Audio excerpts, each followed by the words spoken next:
Paimon and the Traveler. I've been waiting for you.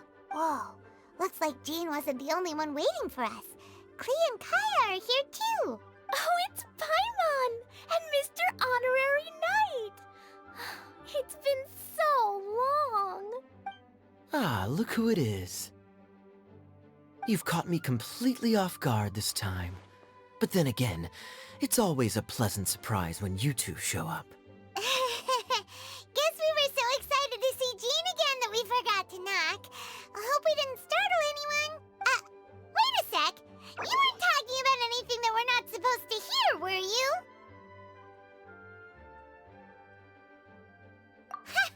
Showing your guide the way?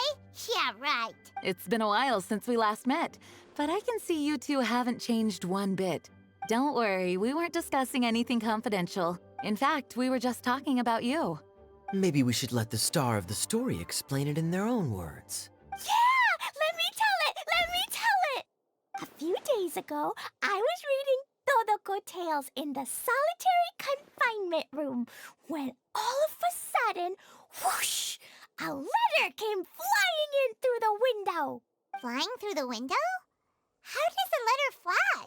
Like a bird does. It was flapping its wings. It could even talk. It said, well, it was a bunch of stuff I didn't understand. You couldn't understand? Then it must have been talking about how to avoid solitary confinement.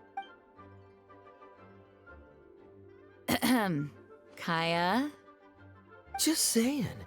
We don't want to let a teachable moment slip by. Okay, I know. Anyway, the letter said, "Oh, Klee, are you behaving? I see you've wound up in the solitary confinement room again." Sorry about that. Mommy is busy these days and can't take you out to play. But there's good news. I have a friend who has very kindly invited you to visit her. Oh, so the letter's from Alice. In principle, yes. But the issue is that Alice's friend lives quite far from here. The letter says that Mom's friend lives in Sumeru. The Knights of Favonius could never agree to send Klee off to Sumeru on her own. But Klee is rather intent on taking Alice's friend up on this invitation. Yeah, I really want to go. You see? So we were wondering, who can we send with her on the journey? Preferably someone who's a reliable hero and with a history of saving Mondstadt. Oh, so that's why you wanted to see us. I do apologize, but Klee gets along with you so well. We couldn't think of a more suitable choice. Sure, we can do that, no problem, right? Can you really, Mr. Honorary Knight? Yay! With Mr. Honorary Knight around, Klee's not afraid of anything. See, I told you that he'd agree. In that case, we'll leave Klee in the trusty hands of the Traveler. And you too, Kaya. You should join them. I noticed you quietly completed that backlog of paperwork we had. You deserve the chance to unwind a little. Oh, so you noticed. Well then, I suppose I have no reason to refuse. Great! Things will go even more smoothly with Kaya around. Still, Sumeru is pretty far. It's gonna be a long journey. Don't worry. Mom's letter had a magic invite inside. Mom says we just have to all shout out where we want to go at the same time. And poof! We'll be there in the blink of an eye. Wow! Well, that'll definitely make things easier. It only works 3 times, though, so we should only use it when we really need to. 3's plenty. One for the way there, one for the way back, and one extra, just for good measure. Sounds very mysterious. I still think we should use it sparingly. After all, we don't know the exact location of where we'll be headed, or what dangers we may encounter on the way. Here's what I suggest. Traveler, you're well connected. I'm sure you must have friends who are familiar with Sumeru. I say we start by teleporting to one of them. It'll give us a chance to test out the magic invite, and also find ourselves a local guide. That kinda makes sense. And since it has 3 uses, there's no point letting one of them go to waste. Couldn't have put it better myself, Paimon. So, do you have a particular contact in mind? Well, we need someone who's familiar with Sumeru and can be our guide. So, sounds like we need a forest ranger. And everyone knows that the best place to go looking for a forest ranger is a little place called... That's the one. Maybe we can get Tainari to help us. All right. Gandharvaville it is. Okay, I'm happy wherever we go, especially with Gaia and Mr. Honorary Knight. We should be on our way then. If you'll excuse us, Acting Grandmaster. Yes, let the wind lead. I wish you a safe journey. And Klee, I know. I'll be careful, I promise. Great. Okay, here goes nothing. Take us to Gandharvaville. Gandharvaville. Grand Arbor Hill! Huh? No, it's not a hill.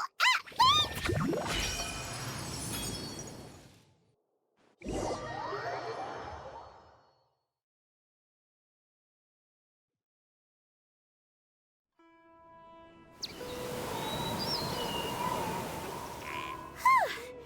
We made it. Paimon was sure we were about to end up someplace super weird. Sorry, it was an accident. It's okay, Klee. Good news is this magic invite really does work. Fascinating. One moment we're in Mondstadt, the next we're in Sumeru. So this is where Mom's friend lives? Wow, there are so many big flowers. Oh, and jumpy mushrooms. Oh, you ain't seen nothing yet. Sumeru's full of strange stuff like this. Like, Huh? Paimon doesn't remember seeing one of those. Wait. Are you talking about Paimon? Listen carefully, Klee. Those jumping mushrooms are called fungi. They may look cute, but if you get too close to one, it'll try to hit you with its cap. Really? Okay, well, I'll hit it back with my cap. And then I'll hit it with the hood on my jacket, too. I'll definitely win if it's 2 hats against 1. As long as playing with hats doesn't escalate to playing with bombs. But Klee's our friend, so we should be able to convince her to keep this trip explosion-free. Right? Uh-huh. I'll be extra careful not to blow anything up. I mean, I'll try my best. Aw, that's very good of you, Klee. You're being very grown up today. Yep, I'm super grown up. I'm already the Spark Knight. Okay, Spark Knight. Well, keep up the good work, because very soon we'll be introducing you to a friend of ours called Tainari in Gandharvaville. I've definitely heard the other forest rangers mention somebody dressed like that before. I see. Then it looks like my suspicions are correct. Who do we have here? Traveler and Paimon. Huh? Oh, Kaya and Klee are here too. Hi, Colin. It's been ages. Kale, Yua! What are you two doing here? Well, that question's really more for Yua. What a coincidence. I didn't expect to run into a fellow Favonian captain this far from Mondstadt. How's the vacation going? Seriously? Bring the whole crew, why don't you? Is it just Paimon, or does Yua not look particularly thrilled right now? Oh, cool. Great idea. Let's go. If you're trying to accommodate me, there must be some misunderstanding. I'm fine. There's nothing embarrassing about running into colleagues in the wild. But earlier you... Great. Well, I'm sure there's a fascinating reason behind why you're all the way out here in Sumeru. Do share it with us. If you must know, it's a little complicated. But simply put, I'm searching for a cousin of mine from the Lawrence clan. He went missing recently, and after searching his home, we found evidence that led us here. He appears to believe that somewhere in Sumeru lies the key to restoring our clan to its former glory. He came all the way to Sumeru for that? What was he going to do, enroll at the academia? I doubt he came here to learn. He's much too old to start getting a basic education now, And from what I know of him, I doubt he has any interest in intellectual pursuits. All he cares about is restoring his clan's honor. Nothing wrong with that idea in principle, but I'm not certain how fanatical he is about it. So, there's no knowing what lengths he might go to. As a knight and a member of the Lawrence clan, it's my duty to make sure he doesn't bring harm to others. Oh, if this is true, then your cousin is quite a man of action. Traveling alone to Sumeru from Mondstadt is no mean feat. Nor is daring to make me personally concerned about his safety. He has no idea what's coming to him. You know, underneath it all, Paimon thinks Eula's a really caring person. Yeah, she's the best. She brought me some moon pie last time. He is family, after all. Anyway, I will make sure to find him and escort him safely back to Mondstadt. Now, back to you. How and why did you all suddenly show up here? I'm afraid that could be tricky. Master Tighnari is still at Partis the Eye delivering his lectures. He isn't due back for a while, but I think I'll be able to help out. The description in the invitation letter is vague, but I'm pretty sure it's hinting at somewhere in the desert. The desert? Does that mean Mom's friend is from the desert? I guess I'll call her Auntie Desert for now. I remember Mahamatra Sino once told me a strange rumor about that part of the desert. They say there's a secret domain there that can make all of your wishes come true. Wait. He said I should just call him Sino. I keep forgetting that. Huh. A domain that makes people's wishes come true. Wow. So is it true? Does it really exist? I probably would have believed it a few years ago. But now that I'm a little older and wiser, I think it makes sense to be more skeptical about things like this. This explains a lot. The domain could well be a myth, but he probably figured he had nothing to lose.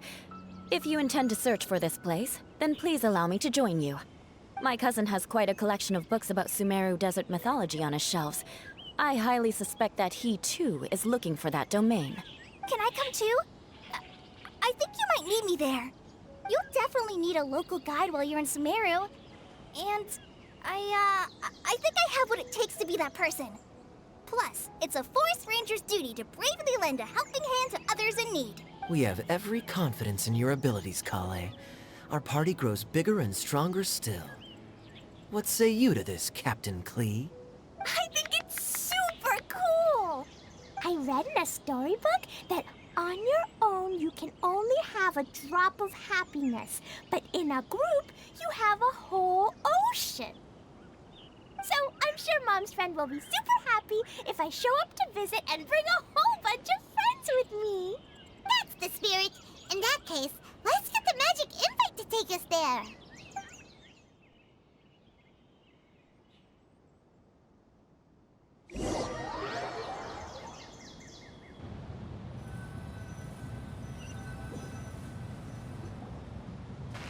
Whoa! This desert is huge! Wow, what an incredible sight. Yes. The scenery is quite magnificent. Are you okay, Eula? You don't look so good. I'm fine. Just taking a moment to acclimatize. The air here is much drier than in Mondstadt. This area doesn't look very habitable, and I don't see a domain entrance nearby either. Oh no. I didn't pronounce the destination wrong. Did I? I mean, I don't think I did. Nope, you got it right. It definitely wasn't your fault. I said Gandharvaville wrong earlier, but we still ended up in the right place. Klee's right. We're in the right place. There's no doubt about that. Phew. Maybe the entrance is hidden under a sand dune. Who knows? We'll just have to start by looking around. Oh, Paimon's so tired and so thirsty. We should have found something by now. Unless there's a problem with the magic invite. Huh? How could that happen? Uh-oh. Did I break it by accident? But I didn't do anything. Todoko will back me up. I'm innocent. It's definitely not your fault, Klee. See? Not even a wrinkle on it. Does Mr. Honorary Knight have an idea? Ah, Paimon knows where you're going with this. Interesting approach. Assuming we're right about this magic invite, that is to say, if it was sent from within the domain, the invite likely has some sort of connection to it. Oh, I get it now. Plus, I know a super special trick we can use. What kind of trick? Can you teach it to us too? Of course! Mom said that if I ever need help, I just need to shout this out loud. Magic invite, Klee needs your aid. Do something now, so Klee's not afraid. Look, something flew over.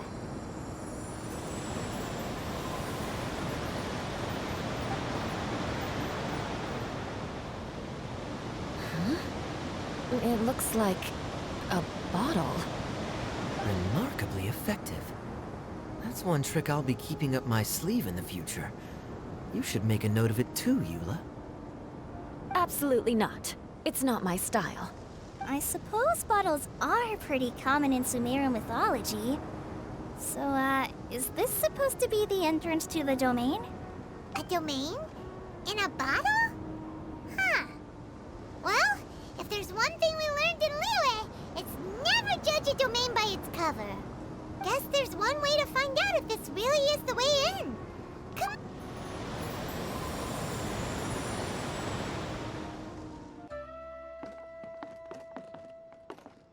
Look! There's a huge garden here.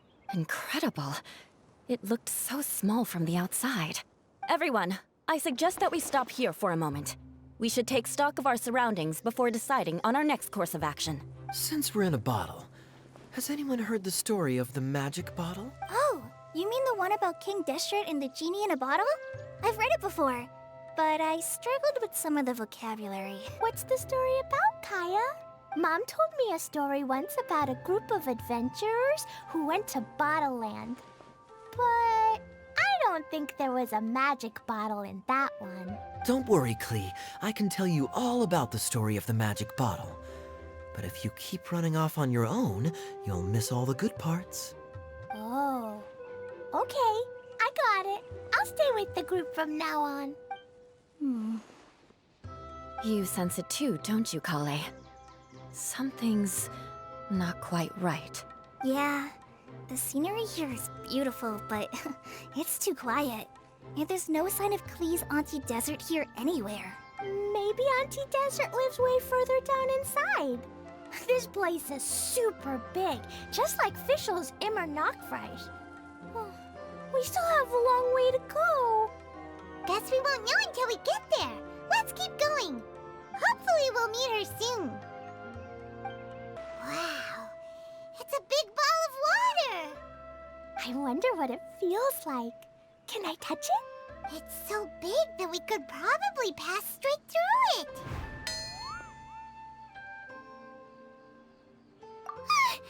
That's so scary! Stop giving Paimon the heebie-jeebies! Let's not touch it for now. We still don't know enough about our environment. But we can't just do nothing at all, because then nothing at all will happen. I have a feeling that this could be the core that sustains this entire bottle domain. In which case, the moment we touch it, this place will instantly revert to its original size, with all of us still inside. Yikes. Okay. Paimon won't touch it. Jeez. Kaya, are we really gonna get squished inside a bottle? Of course not, Klee. I'm sure the real core of this domain is hidden away in a very safe place. Somewhere like... over there, for example. I was so nervous that I didn't notice that big wheel at all. Wait, who goes there? It's the water ball monster!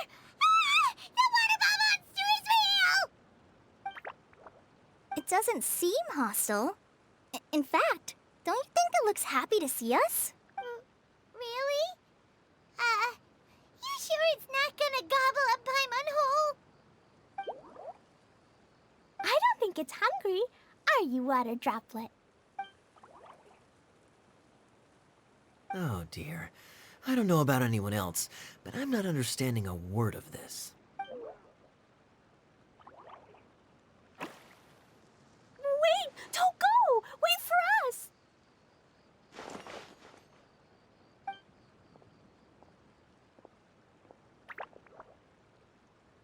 Why'd it stop? Maybe it can understand us after all. Oh, I get it now. It's leading the way for us, just like the cats in Mondstadt. Like the cats? How so? When you're walking around in Mondstadt City, sometimes a cat will show up on the side of the road. It'll walk ahead of you for a while, and if you're curious enough to follow it, you'll soon find yourself in front of a fine establishment called... Exactly. So let's see where this water droplet takes us. It could be interesting.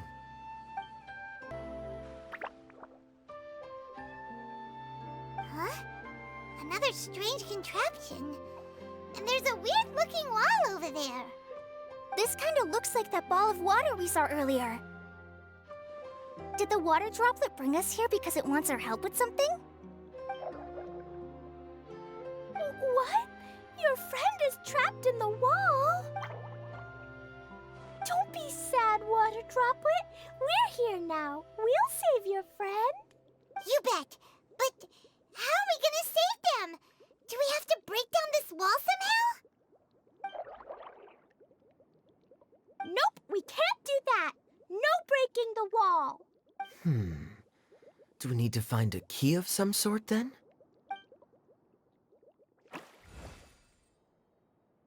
Oh no! Where'd it go? Look, the device has lit up. And it's projecting images onto the wall. A two-dimensional space with objects of the same composition as the device nested inside. Yep, what Kaya said, and that's where its friend is. But how exactly do we enter the image on the wall? Maybe we just copy what the water droplet did? But what does that mean? Hold on, I think Klee's onto something. Since the water droplet appears to be the key that activated the mechanism, we may be able to follow it inside simply by touching the device. The principle is no different than how we entered this bottle domain. Fair enough. Okay, deep breath, then head in. Whoa! You really entered the wall!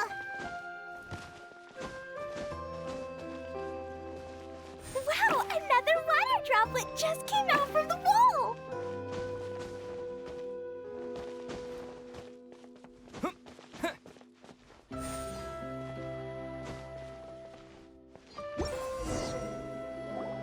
It was flat as a pancake in there, but as soon as it came out, it turned all plump and round. Guess it makes sense that the water droplet's friend is also a water droplet. Aw, and they both do the same thing to show they're happy. Water droplet number 2 ran off! It's saying thank you, Mr. Honorary Knight. That was a huge help.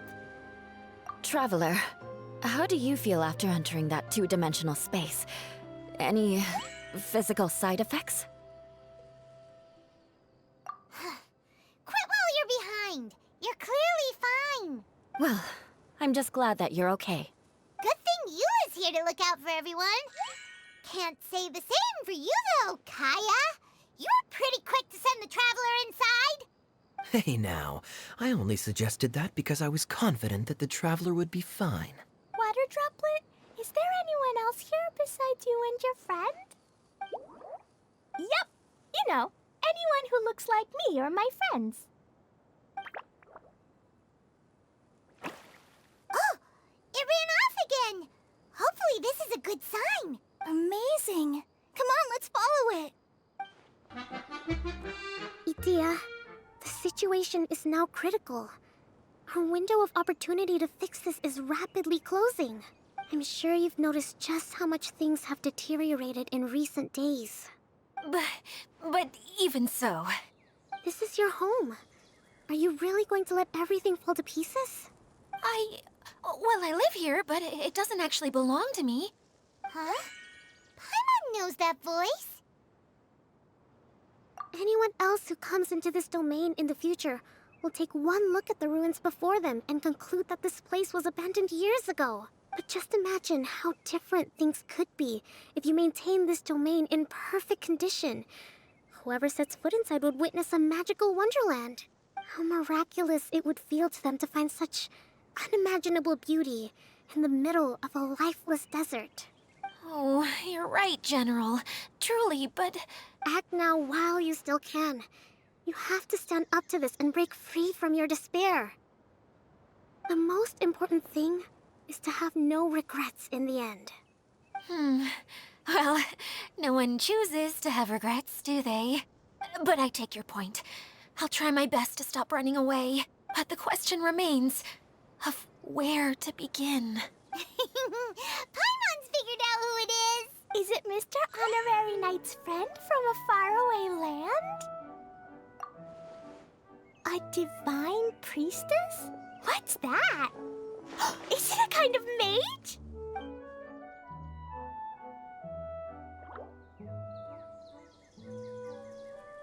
What are you doing here? Huh? We have new visitors? Greetings, everyone. This is the Valurium Mirage, and I'm the caretaker, Adia. I'm so sorry that you have to see this domain in its current state of disarray. We are actively working on repairs, and everything will be back to normal shortly. I hope. Greetings, everyone. I guess I should introduce myself too. It's all right. Just leave the introductions to me. I kinda wanted to say hello in my own way. But no harm done. I guess I'll let her do the honors. This lady is a visitor to the domain, just like yourselves.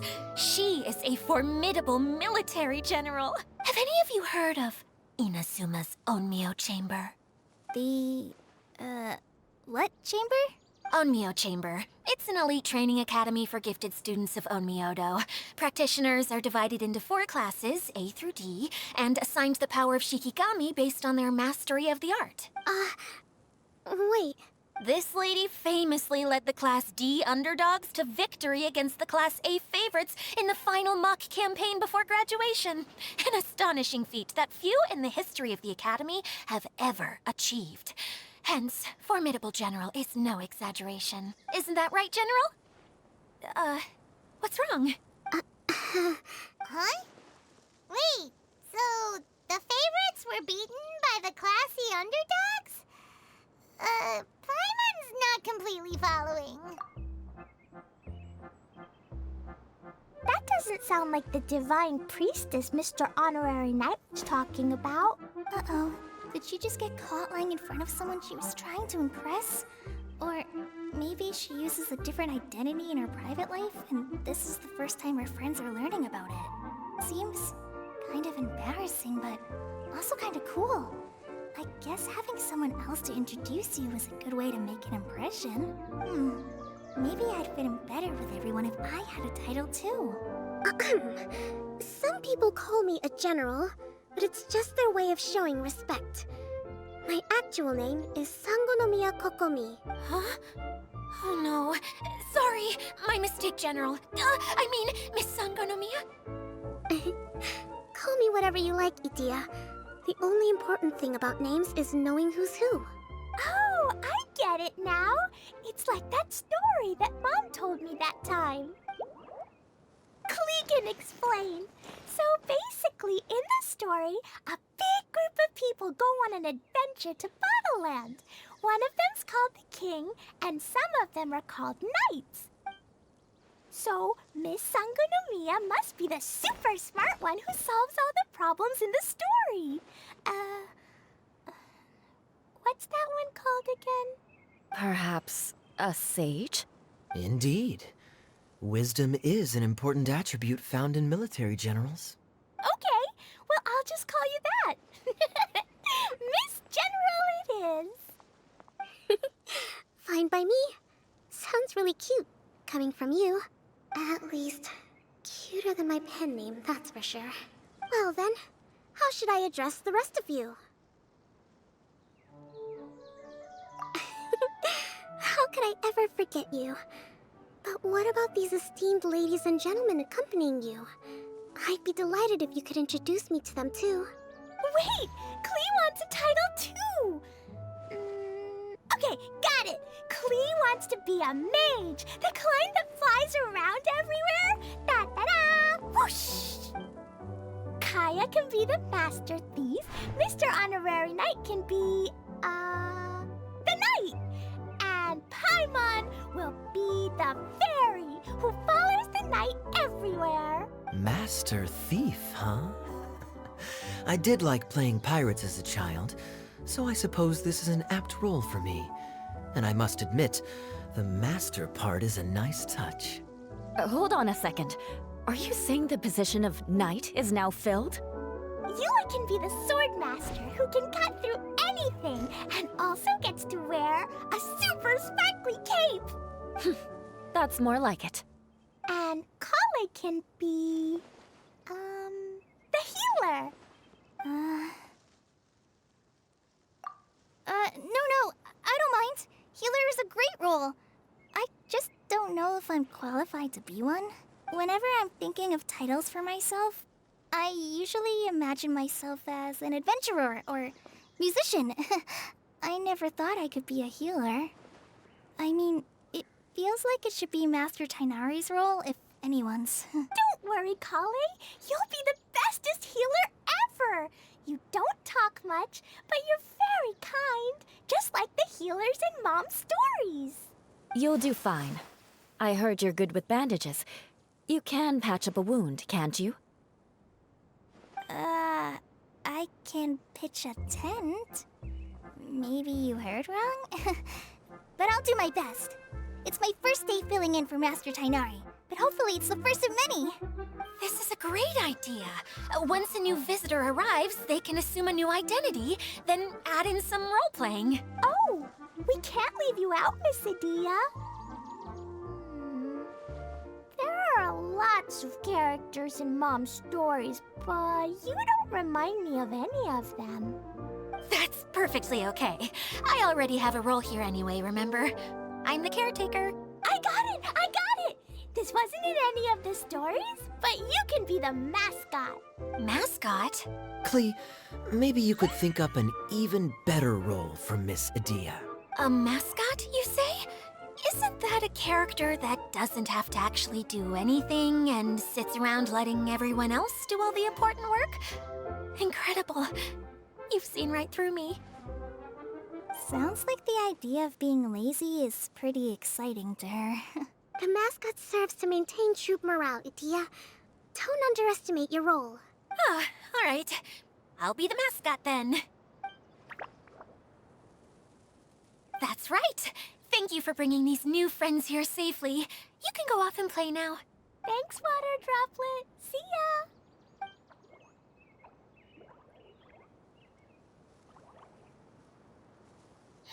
Water Droplet? Is that your pet name for it? I suppose it's as accurate a nickname as any. We keep getting sidetracked, but I believe you were saying something about being in a difficult predicament. Is something wrong with the Valyria Mirage? Oh, yes, about that. I'm afraid the entire domain has recently sustained some significant damage. It was as if the whole world was suddenly flipped upside down. A few components went missing from the core, which sustains the domain, and the impact cascaded out from there. Needless to say, many things in the Valyria Mirage have now stopped working. Just days after I agreed to let my friend's daughter come and visit too. When she gets here and sees the state this place is in... Oh, so you're Mom's friend? Hi, Auntie Desert. I'm Klee. Here, I brought the magic invite, see? Huh? Wait, so you're... Look how dilated her pupils are. She must be very surprised. Yeah, and not in a good way. Mom's the one who sent me here. She's the strongest mage ever. She said that her friend lives in the desert. You live in the desert, so that must be you. Right, Auntie Desert? Ah, I see. So being a mage runs in the family. You're Alice's daughter? Oh, I just want the ground to swallow me up right now. Wait, that's it. I'll hide myself away in the core of the domain. Hide there until this all blows over. See you all in 100 years. Idia's really going through it. She's like a shriveled little forest fungus, hanging its head in shame. Kale? That's a harsh analogy. Where'd all that come from? Don't worry, Auntie Desert. Klee's here to help you. And all my friends will help too. Just take a deep breath, and then another deep breath, and all your worries will fly away. Yeah, don't you worry. Sir Mix-a-Lot over here has a good track record with this kind of thing. Well, I'm useless. But it looks like that won't matter with all you capable people around. Fantastic. Don't put yourself down, Idia. You're great too. Thanks for your encouragement. Anyway, for the time being, please talk amongst yourselves. That'll give me some time to think things through and maybe make a start on, delegating. Hey, Idia, you got an update for us? We've all caught up with each other. Very well. Then please allow me, Idia, your mascot, to explain exactly what's happened here. Basically, this entire domain is powered by a device called the Central Hub, which you all saw earlier. But following a major incident, several key components from the Central Hub came loose and went flying. 4 components, I believe, which has caused the Central Hub to stop turning. Oh, so that thing's supposed to spin? Yes, it definitely shouldn't be frozen still like it is now. At least, that's not how it was when I first got here. Oh, I've done such a terrible job of taking care of it. It's so embarrassing. Hey, everything's gonna be okay. So, we need to fix the big wheel up there. And to do that, we need to find the missing parts. Right. I do know where one of the parts is. It landed not too far away. But the rest all landed in different areas. I'm afraid you'll have to go and look for those. Now, as the caretaker and your mascot, I shall announce your respective adventure duties. You can just be yourself if you want. No need to force the whole role-playing thing.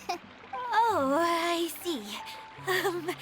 Okay, so I was thinking that maybe Swordmaster Eula and Healer Kale could investigate the Northern Zone, if that's okay? Fine by me. I was going to be looking for my cousin there anyway. I'll be your backup, Eula. I know you usually team up with Amber, so I'll try my best to fill her shoes. Oh? Well, this'll be fun. Let's see if a forest ranger can outperform an outrider. Master Thief Kaya and Mage Klee, if you could earmark some time in your busy schedules to search the West Zone. Earmark? What does that mean? It just means we mustn't forget to do it. Don't worry. We can handle that. Finally, we have our General, Miss Sangonomiya, and our Knight, the Traveler. If there's no objections, please come with me to retrieve the first component. Wow, spoken like a true knight. Then, for my part, my strategic mind is at your service. All right, well, if anyone finds anything, come back here and we'll regroup. Please take care while you're out on the road and look after each other, especially our little mage here. You got it. I'll take extra special care of Kaya. I'll be on my best behavior. Okay, we'll leave it there for now. You two, please follow me.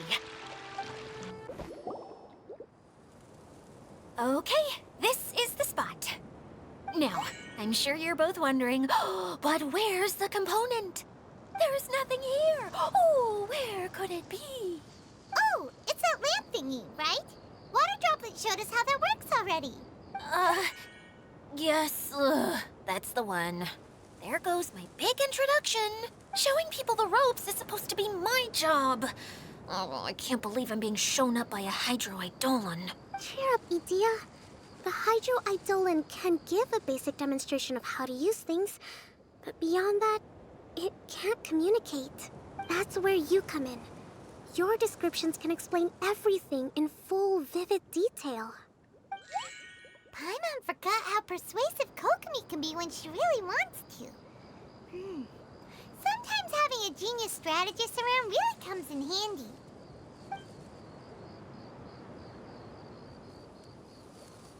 Oh, well, if you put it that way. Well then, just pretend like you've never seen it before, and I'll tell you all about it. This is called the streaming projector. Everything here in the Valurium Mirage was made using this device. All you need to do is place an item in the projector, and you can construct a corresponding item based on the shape of the original and your imagination. At least, I think that's what it used to do.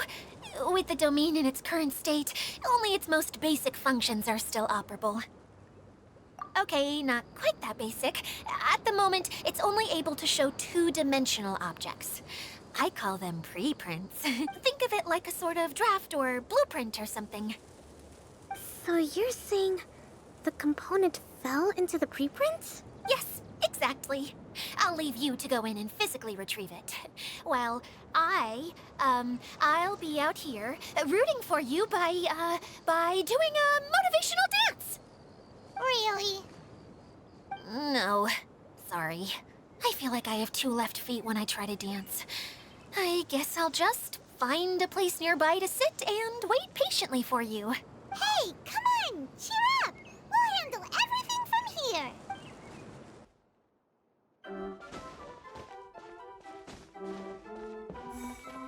Doesn't look like the component is in here.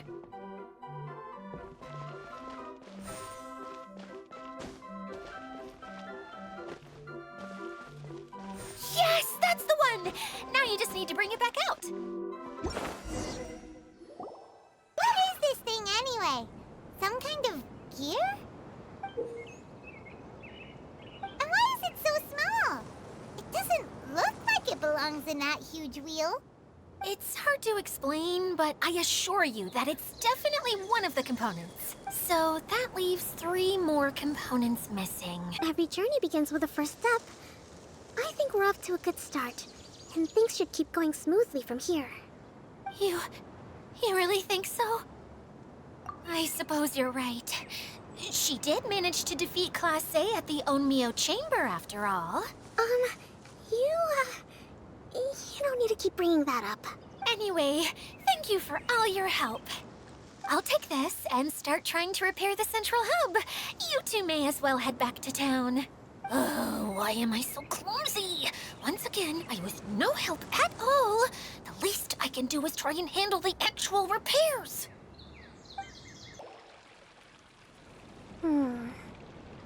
What's wrong, Kokomi?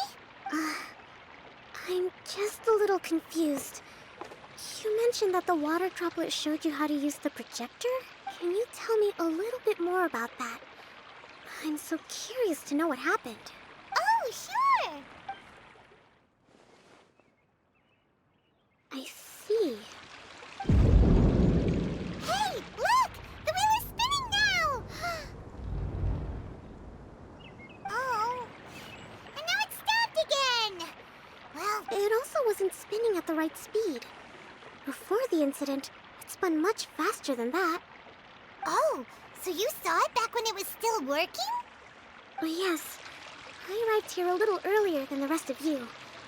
But the incident took place not long after I entered. Like Edea said, felt like the world was flipped upside down. Well, I don't know how else to describe it. And I certainly don't want to experience it again. No, it's no use. Seems it won't run until all the missing components are returned. For a moment there, when it started turning, I got excited. I thought that maybe the hub can work just fine without the other 3. Wishful thinking is only going to lead to disappointment, Edea. Let's stick to the plan. We'll get there. Hey, see! Mr. Honorary Knight and Miss General are here. Oh, and our mascot! You beat us! I was sure we were gonna be the first ones back. Hey, how'd it go?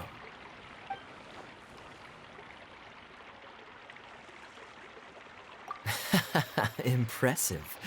I doubt you'd find many other knights of such caliber even among the Knights of Favonius. How about our master thief and mage? Did you find anything? You bet! We made a huge discovery! The place we were trying to get to was blocked off. We couldn't see anything past it, and there was no way around. But then, just now, a huge canyon appeared out of nowhere, so we hurried back here. It appeared just now?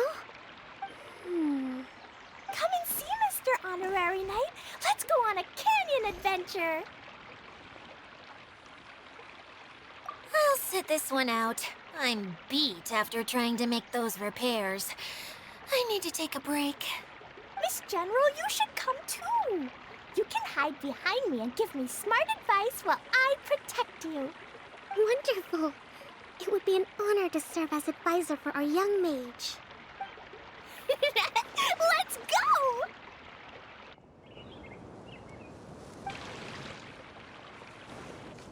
Here it is! Here it is! See?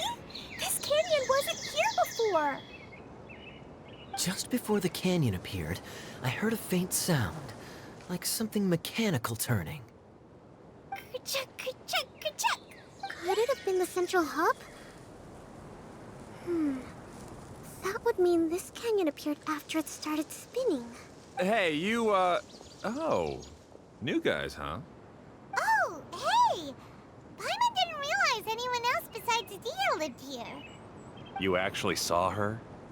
She's barely shown her face since everything started falling apart here.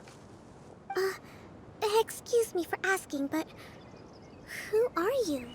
Oh, right. I didn't introduce myself. I'm Ferdinand. Me and my brothers look after this whole zone. Well, we used to, until this whole domain was, like, flipped upside down, or whatever. The method we were using to make the carts and tracks stopped working after that. Idia is working on repairing the domain. We were just with her before coming here. Really? Huh. I assume that she'd be curled up in a fetal position somewhere, hoping all her problems will magically disappear on their own. Good for her. Anyway, I checked all the stations around the whole circuit. They've all conked out. Conked out? How? Would you mind elaborating a little for us? But aren't you just travelers who stumbled upon this place by accident? Nuh-uh. I'm Mage Klee, Idia's helper. A mage? You? Allow me to explain. Okay, I gotcha. Well, right now the more helpers we got, the better, I guess. Anyway, our first priority is to get the carts here up and running again. Oh? And why is that? The roads here twist and turn so much that the best way to get around is by riding the rail tracks instead. Let me show you. This is what we used to make them. Did Adia bring you up to speed on these things? Yep. Basically, we need something that we can put inside that'll make a cart for us. Like what? Can it be anything as long as it looks like a cart? Yeah, you could put it that way. But one other thing is that it has to be compatible with the tracks. So, something like a sedan chair, maybe? But I'm not sure we have all the materials required to build one of those. How about you, Traveler? Any ideas? What kind of a suggestion is that? That would be way too complicated to make. Yeah. Sorry, I don't think we have the right materials for that. Really? Hey everyone, come and see what Klee made. Ta-da! Look! I made a cart! Wow! Amazing work, Klee! Whoa! It fits the track like a glove, too. Plus, it's a heck of a lot cuter than the ones Adia made. I just wanted to give it a try, and suddenly, boom! There it was! Paimon's gotta ask, what did you make your cart from, Klee? I used Jumpy Dumpty. Thought so. Is there a problem or something? If not, then let's get ready to leave. It's just... this cart is made from,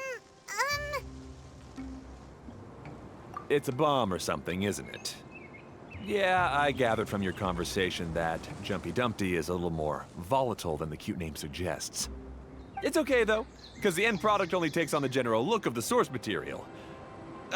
So to be more specific, while different materials have different properties, most of them aren't transferred to, It's okay! No need to delve into the theoretical stuff. Paimon just wanted to make sure we aren't about to end up like the, flying fish of Starfell Lake. Huh? Can we ride the cart now? In a moment. We need a hydroidolin to power it up first.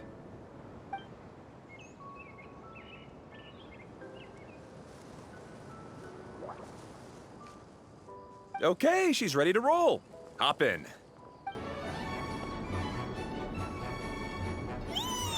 Look! Klee can fly just like Paimon now. This is way more exciting than how Paimon usually flies.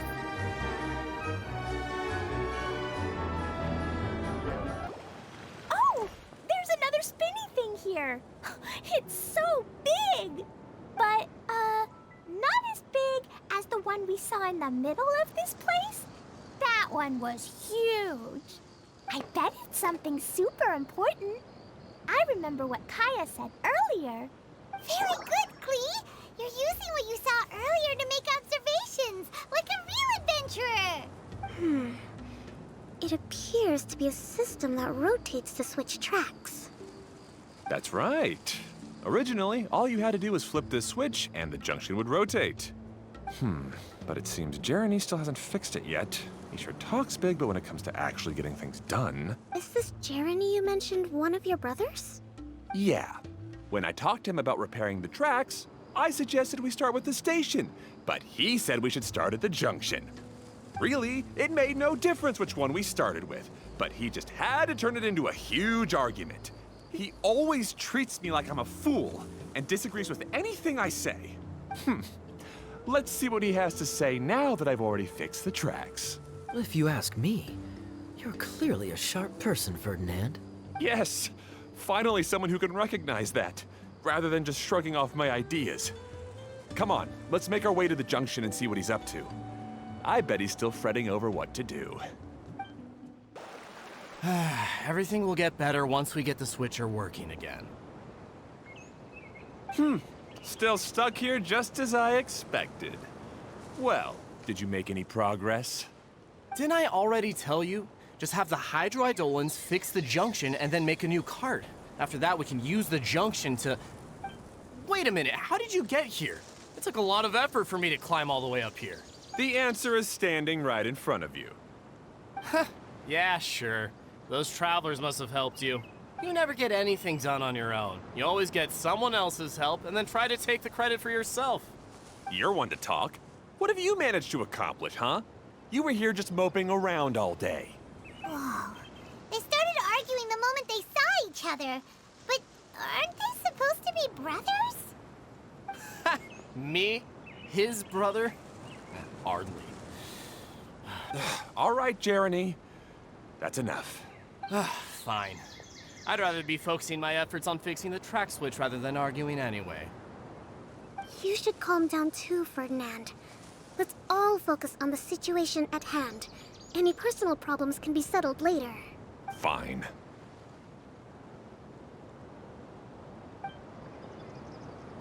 I'm sorry you had to see that.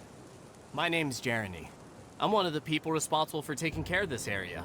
I assume you're the ones who helped repair the tracks. Thank you very much. It means a lot. No need to thank us. We're just trying to help Edea restore the domain. I see. Now that you and Ferdinand brought the cart up here, we'll need the hydroidolins to fix the area below. Them again, huh? Seems the hydroidolins are really important around this place. Yes, of course. Not only do they keep the junction turning, they operate practically everything else in the domain too.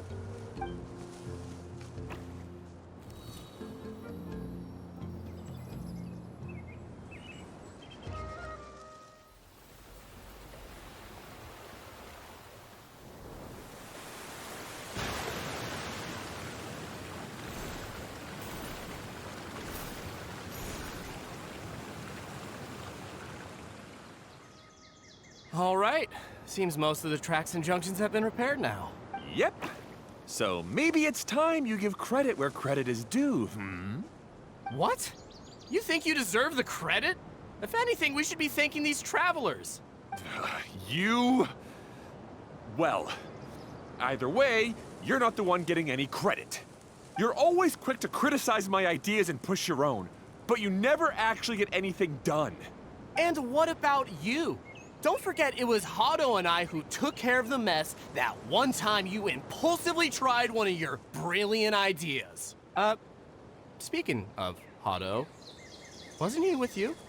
I left early this morning. I assumed he'd be with you. Seriously? Couldn't you have at least looked to see where he was before you left? Hey, come on! You didn't see him either, so what's your excuse? Klee? I don't get it. Nobody did anything bad. Why are they arguing? I just don't like his smug attitude, that's all. Who are you calling smug? If anything, you're the one who's making such a big fuss right now. All right, I think we've heard enough from you two.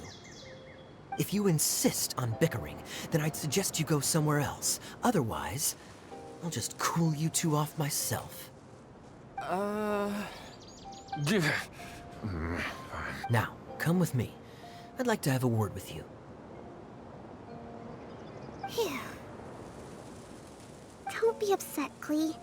There are many complicated situations in this world which don't always have a logical explanation.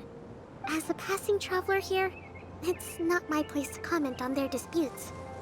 But in my experience, family issues can be the toughest to resolve. Seems you don't like dealing with this kind of thing either, Kokomi. But it's still not right. I don't know how to explain my feelings. I'm sorry. We've calmed down. You shouldn't argue in front of a child like that. We're sorry, Klee. It's okay. Back to the topic at hand. Weren't you about to go look for your brother Hado? Ah, right. Our best guess is he's somewhere around the torrential twister. We would have to use the junction to send a cart to another area. Sorry to trouble you again, but would you help us find him? Oh, all right. Ah, I guess you had repaired the tracks and stations as soon as I saw a cart come zipping along. Now that the tracks, station, and carts are all repaired, we're about ready to reopen Torrential Twister. It'll be good to see my design back in action again. You're in no condition to be out running around like this, Hado. Yeah, but these are unusual circumstances. That's true, but you should stop to think things through. Exactly. If there's anything that needs to be done, you can just let Ferdinand and I take care of it. You and Ferdinand? Together? It would be a miracle for you two to do anything together without fighting. Hey, that's between Jeremy and me. No need to add fuel to the fire, okay? I'm not trying to make trouble. I'm just saying. Hey, Ferdinand? Oh, don't worry. We're not arguing, Klee. We're just, discussing some things. Are you and Jeremy worried about Hado? Why don't you just talk to him about it? Kaya's also worried about me sometimes, but he doesn't ever criticize me. You're right, but our relationship is much better than these guys. Well, our situation is a little different. Really? How so? We've been through this kind of thing before. If we didn't warn Hado, then he wouldn't take it seriously and something would eventually happen. As his brothers, we have to help him. But it doesn't look like you're helping. Huh? Maybe Klee doesn't understand everything. But my mommy told me that you help someone to make them feel happy, not to make yourself happy. Hado sure doesn't look very happy. Why don't you ask him what he needs? Klee's right, you know. You three need to open up and talk things through. You are brothers after all.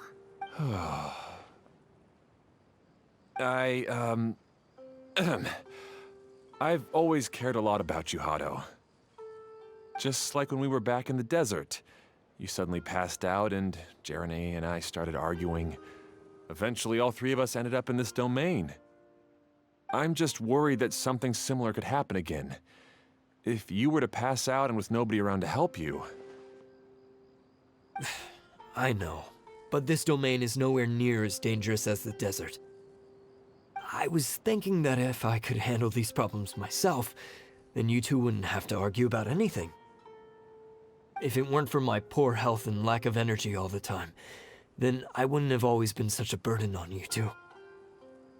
No need to feel guilty, Hado. This was our choice. The three of us love adventuring. No one is a burden on anyone. Isn't that why we came up with the idea for this area? I would do the thinking, Ferdinand would use his muscle, and you would... Draw the blueprints and build tracks. It'll be a safe way to see all kinds of amazing scenery. Yes, that was the plan. See? Doesn't it feel better just to get along? Hey, what are you trying to say? You make it sound like I've only been trying to talk myself up. The choo-choo cart is great, Ferdinand. Really? You know, Klee, having the car zip along the tracks was my idea. Yeah, what an amazing idea! You're so smart! Hey, Klee, do you want to ride even more fun carts? Yay! Let's ride more! Looks like all three of them are trying to win Klee's approval now. Klee hasn't realized it yet, but her innocent, childlike nature is very powerful. It can inspire and even help heal others. Hey, everyone. Please come with me. We need to get the hydroidolin in the cart to help us.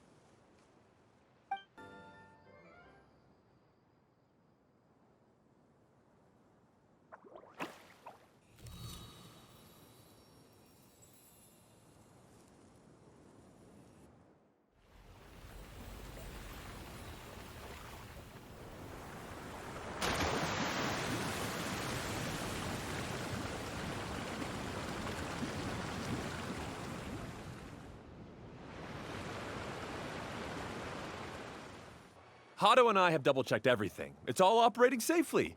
You can go for a ride now. Hold on a sec. Before we say goodbye, I have something I'd like to give you all. It's a rock climbing rope. We used it on our adventures to climb mountains and traverse many places. Huh? But doesn't it mean a lot to you? Are you sure you want to give it to us? Yes, of course. Please take it. Thanks to Klee and everyone else's help, we realized that there's a special bond that keeps us together. Even though it's invisible, it's even more important than rope. We can always hold on to it through tough situations. Huh? I helped? Yes, Klee. You are a big help. Even bigger than that huge thing in the middle of this place? Yes, much bigger. Wow, that's huge! I'm so happy. By the way, have you ever seen anything like the choo-choo cart in the outside world? Nope. Today was the first time I rode anything like it. Is that so? I guess I'm not surprised. Seems you won't find Torrential Twister anywhere else. Be sure to come back and ride the choo-choo carts again while you still have the chance. Yep, I will. That's so much fun! Klee can fly across the sky like a real mage now. Guess that sort of makes sense. Wait, but if being able to fly makes you a mage, what does that make Kaya, since he's here too? Nothing! Kai is just the master thief! Don't you remember, Paimon? Oh, right. Guess it slipped Paimon's mind. Sorry to bother our young mage, but there's something a master thief would like to report. Do you still remember our mission? Uh-oh. I was having so much fun that I almost forgot. We're supposed to be helping Adia look for the missing components. But don't worry, I've already got one. You mean you snatched it when we weren't looking? I didn't have to go that far. In fact, the component we were searching for was actually that orange rope. If anything, you could say it came right into our hands at the right time. Let's head back and give it to Adia. Aw, do we really have to go? Okay. Even though I want to keep playing, I know Adia is really important. That's our wise mage. Don't worry. Tonight, you'll be able to see stars in the water and watch fish dance in the sky. Seems Kokomi's out of it after that ride. Her face is completely blank and her lip was trembling while she was speaking. Maybe we should have a rest for a while. I thought I was keeping my composure pretty well. Don't worry, my mind is always spinning. I'm used to this. We should head back to Idia. How about we hold hands, Miss General? Klee will give you energy.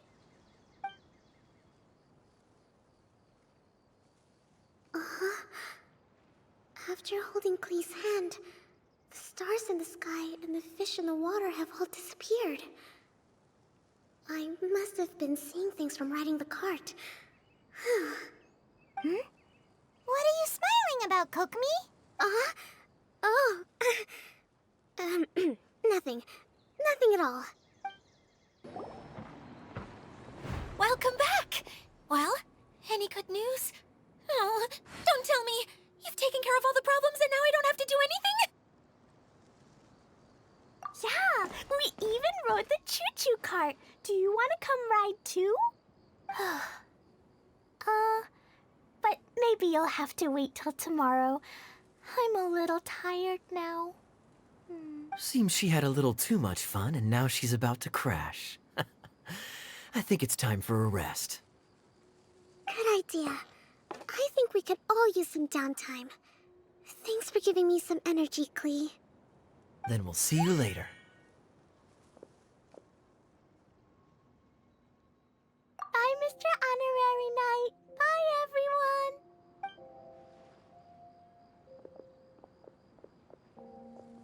Well, it sounds like our young mage enjoyed herself. I'm so happy that she had a good time. So, back to the missing component. Did you bring it? You bet! Kaya said that the missing component was this orange climbing rope. Ah, it just occurred to me that you probably ran into the three brothers while you were in the canyon. If I remember correctly, the two eldest brothers were taking their sickly younger brother on adventures when they ran into a sandstorm and ended up here. They were all arguing with one another when they first arrived, but it wasn't long before they broke down and were huddled together in tears. They sure must have a lot of energy to keep up their bickering and adventuring every day. I'm a little worried about them, yet quite envious of all that energy. You almost sound as if you're reminiscing about old friends, Idia. Yes, I've known them for quite some time after all. But I seldom go to that area. You can hold on to the rope for now, Traveler. I have no use for it until we have the other components. By the way, Eula and Kale have also returned, but I'm afraid they weren't able to make much headway. They mentioned that they would like to head to the jungle north of here, once you have all rested up. Now that I've told you everything, I'll go rest. I'll go and check on the situation in the remaining two areas. Do you need me to accompany you? Oh, no, it's all right. You've already accomplished a lot today. You should rest up. Hey, Kale and Eula! Oh, Adia is here too! Hey, it's the Traveler and Paimon. How Did you rest well? Yep, this is a comfortable place to rest. I guess that's one thing here that's better than the desert. But other than that, there's not much going for this place. Saying things like that isn't going to help, Adia. But it's the truth. The desert is full of terrible memories for me. Being there was like... yeah, like wading through thick mud. That's a weird way to put it. Actually, if you hadn't mentioned it, Paimon would have already forgotten that this domain is in the desert. I know what you mean. The air here isn't at all like the desert. It's very humid. Almost as if we're in the rainforest. It's a very familiar feeling for me. Everyone looks well rested. If you're ready, we can start making our way to the jungle north of here. Good luck, everyone! I'll be rooting for you. Hold on. I said we, didn't I? No need to say goodbye, because you're coming too. Huh?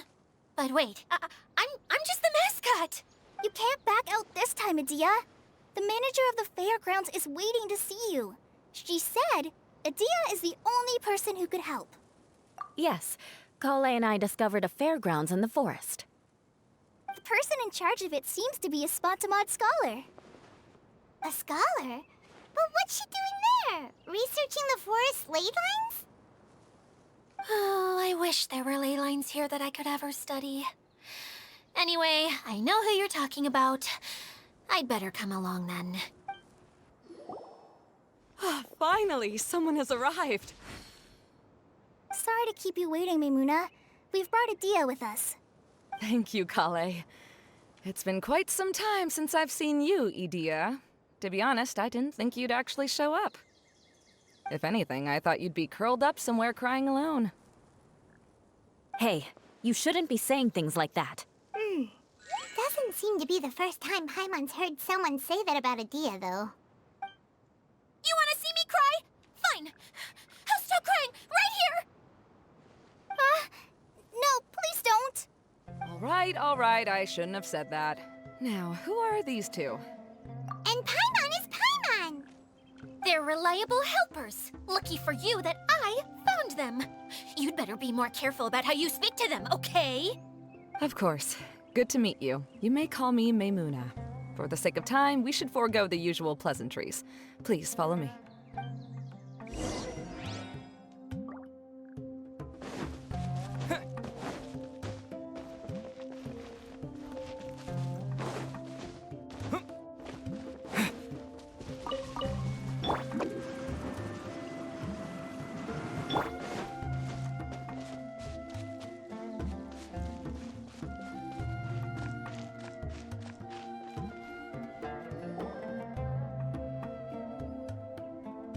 Wow! Look at that huge tent! Amazing, isn't it? I helped make it. What fun would a fairground be without a tent, right? Really? Paimon knew you couldn't be so pathetic. You just act modest all the time to hide your actual abilities. Huh? What is it, Kale? Sorry. I'm not sure if I should tell you. I'm afraid it might dampen the mood. That's not important. Please, just speak your mind. Well, there are lots of vendor booths set up here, but there's no one running them. In fact, there's no one at this fair at all. It looks pretty deserted. The truth is, this used to be an exciting and bustling place. But just a few days ago, something happened, and it seemed like... Like, the world was suddenly flipped upside down? Yes, exactly. Something fell from the central hub into the tent and knocked down the crystal light that was hanging at the top. Oh, the crystal light. Mm-hmm. I remember a certain someone said that we should have beautiful lights to celebrate at a fair, and made us that crystal light. But once the light fell, the tent became a complete mess and the Hydro-Eidolons were trapped inside. Just when I was at my wit's end, a man from the Lawrence clan came and offered his assistance. Wait, he offered to help you? Yes, and he refused to listen to any of my warnings. He just walked straight into the tent and then... Yes? And then? Yeah, don't leave us hanging here! What happened? And that's it. He became trapped inside along with the Hydro-Eidolons. Oh no! We have to do something! We can't just leave him there, Maimuna! I know, but the situation inside might be more difficult than you think. You should mentally prepare yourselves. Just talking about it is a waste of time. Since we're already here, let's go and scout out the situation ourselves. All right, this way, please. There used to be a large stage inside, but after everything got shaken up, it seems the very nature of the entire place was altered.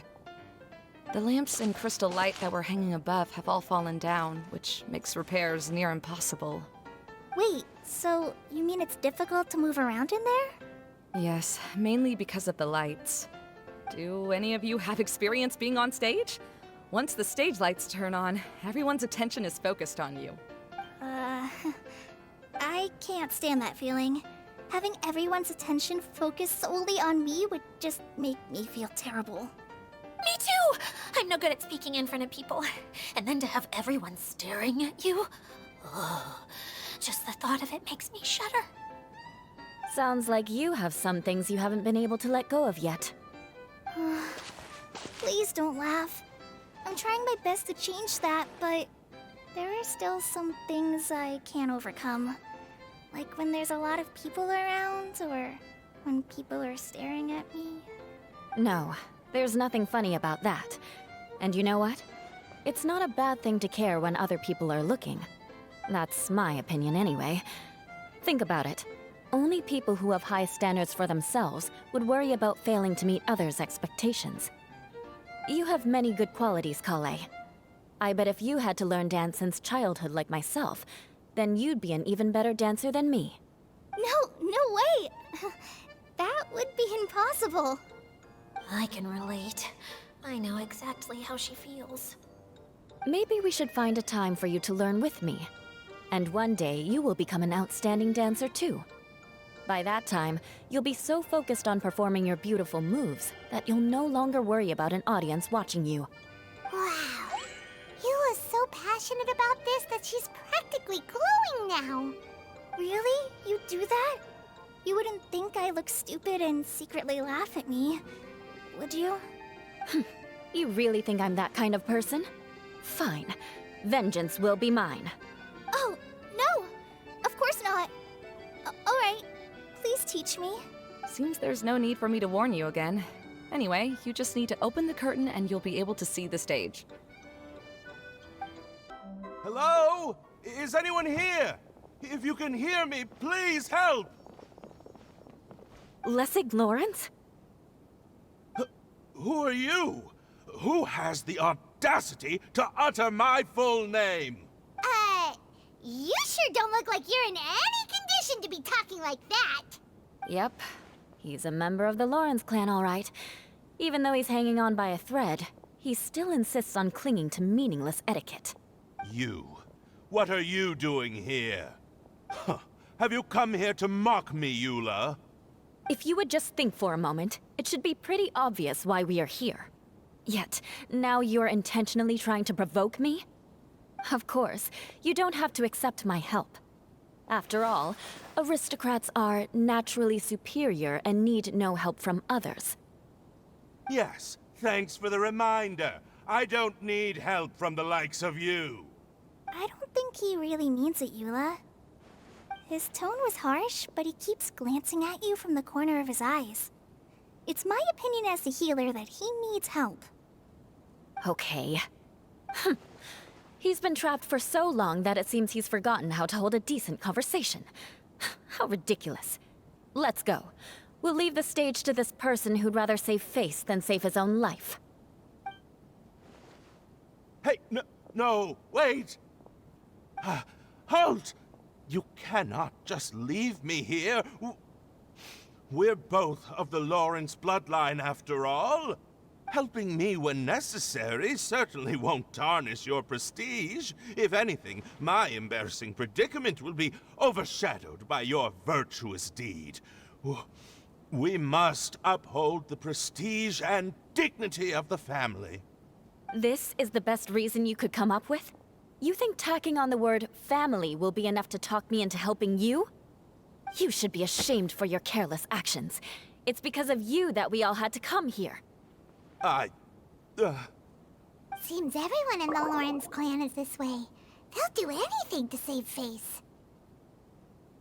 All right. Looks like it's time for the mascot to step in. Here you go.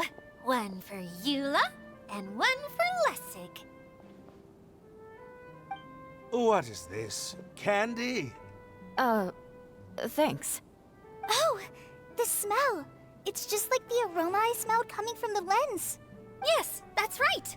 Enjoying something sweet always lightens the mood. Oh, thank you, Miss Mascot. I certainly do feel much better now. So he's willing to thank someone else, but not me. Eula has been worrying about you the past few days, and asked me several times regarding how to find you. But now that you two have been reunited, I won't have to keep answering her questions anymore. Oh, I'm so happy. Let me clarify one thing. I don't care what happens to him. If you're going to keep saying nonsense like this, then... Eula will never admit that she actually cares about him. Yeah, you're probably right. If you're going to keep saying nonsense like this, then at least give me another piece of candy. Oh, sure. I still have more. Sorry. I admit my mistake. I know I've caused heaps of trouble for all of you. Why couldn't you have just said that earlier? I'm back. Oh? Have you already finished catching up? Why are you all looking at me? Oh, nothing. Don't mind us. All right, then let's clean things up here and keep working our way toward getting the crystal light fixed. There's no need to push yourself in your condition, Lessig. I'll take him and find some place for him to rest. I happen to be a little tired myself. All right. I'll leave my cousin to you then. You'd better rest up and regain your strength before we settle things, Lessig. Oh, another path has appeared. This should be the last level. Yes, don't worry. We're almost to the top of the tent. The last thing we need to do is raise the crystal light to the very top of the tent. After the stage collapsed, I realized that having it raised only halfway makes it look a lot like the stage at the Grand Bazaar. Have any of you visited the Grand Bazaar before? No, I haven't. I have. I've gone there a few times with Master Tainari. The place is bustling with all kinds of vendors. And if you're lucky, you can see Nulu perform her dance. Oh, a dance from Sumeru? I'd like to see that myself. If only it were on the way back, then we could stop there. It doesn't matter if it's on the way or not. I would be happy to take you whenever you have time, Eula. Great. I'll take you up on that offer. Yeah. Now that Paimon thinks about it, we've already been there more times than Paimon can remember. Really? My father used to help with festivities at the Grand Bazaar and would always give me candy during the events. I was just a kid and didn't understand anything. I was happy as long as he gave me some candy. To me, fairs and festivals were the best things ever. I always thought my father was amazing and wanted to be just like him when I grew up. But aren't you a scholar in the academia, Maimuna? As far as I know, scholars seldom could spend time doing anything but research. I doubt you could have time to assist your father in preparing festivities. Yeah, seems you read me like a book. When I had the choice between becoming who I wanted to be and who my parents wanted me to be, I ended up choosing the latter. But I was never happy about it. That's almost the exact opposite of Eula's situation. You must have already realized that. Why else would you set up all the booths here and make this place like a fairgrounds? Yes, but I'm still not as happy as I imagined I would be. I realized that attending a fair and running a fair are two completely different things. The main reason my childhood was so fun and carefree is because my family worked hard. But my father knew how difficult and tiring running a fair could be, so he wanted to push me towards academics. But in the end, I didn't do well in either. I gave up on myself and resorted to investigating ley lines in the desert. Some things happened, and then I accidentally ended up here. I finally had a chance to make my wish of running a fair come true. But after seeing everything come crashing down, I feel like I've lost the strength to go on. It's not as bad as you make it out to be, Maymuna. No need to feel so down. You have the courage to change, and you've been actively guiding us on this journey. Someone who's given up on themselves could never do these things. Oh, Kale.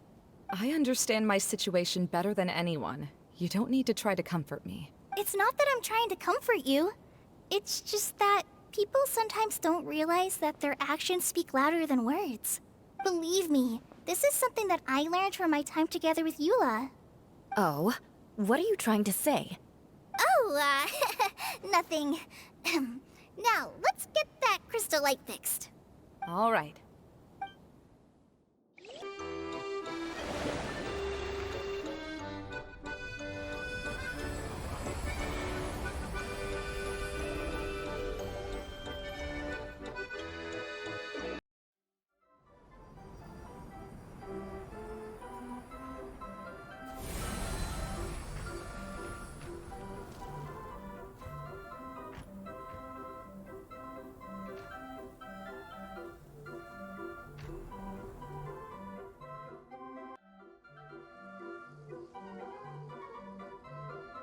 Hey, Edea! We're back!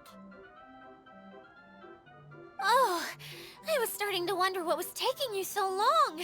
But don't worry, Lessig is recovering well. I'm pretty good at taking care of people. Seems I've found another good thing about myself. I don't know if I should be worried for him or happy for her. The shadow. It's massive. Wait. The shadow just now, it's... Seems he still might need a little more time to recover. Tell me, did everything go well for you all? Of course. With a team like the Traveler, Paimon, Kale, and Eula, they're at least 40 times more reliable than you ever were. Only 40 times more reliable? That means I'm still pretty good then. I guess it's impossible to feel like you've lost once you've already given up. I'm a little concerned about how comfortable you are with that. Huh? What has happened? How did I get outside of the tent? Ah, that's right. I remember meeting Eula, and then...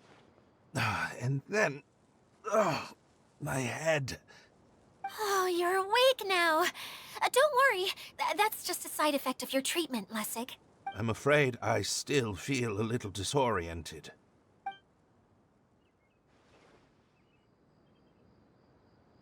Lessig Lawrence? Oh, it's you, Eula. All right, I'll do it. I'll come back to Mondstadt with you and abandon my wild efforts to restore the Lawrence clan. Interesting. Now you want to talk. Seems like you've had a change of heart. In that case, maybe you'll be able to explain everything in detail for us now. I admit it, yes. I came here in hopes of finding a way to restore the Lawrence clan to its former glory. But it was a long journey, and I didn't always know the way. I passed through Liyue and Sumeru. There was even a time when I lost my wallet and had to live in the wild. But the peculiar thing is, I realized that nobody knew me out there. And not a single person even cared about the Lawrence clan. You and I are like glass pawns that were raised in shackles. We were taught to act like nobles, but outside the walls of our home, the people of Mondstadt despised us. Such pompous, hateful, and stubborn teaching. It all culminated to making us cling to the old aristocratic dogma in an attempt to maintain our pride. It's like a never-ending game of tug-of-war, but it is meaningless. You understand. Or I should say, you have already long understood. But I'm afraid that I have only just realized this. Paimon sorta understands what Lessig is saying. Everything he said is true. Your family is probably unaware that you've already changed how you see things. Yes, this has all happened recently. After coming to this domain, I realized the Mondstadt that I want is one where not everyone fears me. All that I and many other members of the Lawrence clan long for is a place where we can live peacefully with others. Lessig, both you and I never had anything to do with the glory of the Lawrence clan. That is all in the past. We are just ordinary people. I originally planned on returning to Mondstadt after taking care of things here. I never thought you would come here. I was completely shocked, which is why I reacted like I did. I'm sorry. See, people can always make different choices, and it seems that Lessig has also chosen to become someone he truly wants to be. Yes, about that. I'm afraid I haven't quite found my own purpose in life yet. That's all right. Being able to clearly choose between becoming who you want to be and who your parents wanted you to be is already a step in the right direction. How to find true happiness is probably one of the most difficult research topics of all. I have a suggestion for you, Lessig. Why don't you return to Mondstadt and tell your parents what you just told us? They'll probably try to tear me limb from limb. But what about you? Did you ever tell your family about what you think? This is something that I've been thinking about, too. Perhaps the two of us can sit down with the rest of the clan and discuss it with them. The Lawrence clan is just like this stage. It was once home to glorious performances, but those days are now long gone. And it is time for the stage to be updated. She's so solid and tough, but also clear and open, like an ice cube. Is that why she's able to dance anytime and anywhere she wishes? Are you all done talking now? Yes, I think so. By the way, that is for you. Please take it. I found it on Lessig earlier. Oh, it's one of the missing components! Wait, so you had it all this time? Why didn't you give it to me earlier? Well, you didn't ask. All right, I admit it. I forgot about it. Okay, we'll let the Traveler hold on to it for now. Wait, this looks like... It looks pretty familiar. Have we seen one of these before? Ah, right! I also bought a similar box at the last festival. Yes, people often use this kind of box for candy at festivals. This was one of the materials originally used to create the tent. But now that the tent has been repaired, we no longer need it. Eating the candy from the box as an adult will never be as delicious as it was when you were a kid. But if you really think about it, there are way more things you can eat as an adult. Ah, so when it comes down to it, eating candy is sort of like life. It's just another choice. So, as of now, we've already collected 3 of the missing components. Only 1 more to go. I'm sorry that repairing the tent took so much of everyone's time. You should all head back and have a rest. I'll lead the way. Hey, Kokomi, you're already here. Oh, you're back. I trust your adventures to the forest went smoothly? Yep, you could say that. How about you? Up to anything today? Well, I suppose it's time I told you that as the divine priestess of Watatsumi Island, I shouldn't actually be here now. The truth is that a relic known as the Shinro Casket was lost from Watatsumi Island long ago. But recently, an orb matching the relic's description suddenly began emitting light, almost as if it was guiding people to it. This is what led me to find the relic's whereabouts. I wasn't lying when I said that. Goro has often told me that sitting at home reading light novels is not the best of practices, and that I should try to get out more. As I made my way from Watatsumi Island to Sumeru, I enjoyed a variety of breathtaking sights. It really is a beautiful nation. I even stayed in the rainforest for several days. I was surprised to find that the relic had ended up in the desert. I knew it was somewhere here, but I still couldn't pinpoint the exact location. Though I feel that Idia was not intentionally trying to hide anything from us, this domain does have plenty of secrets. I'm sure you've sensed that too.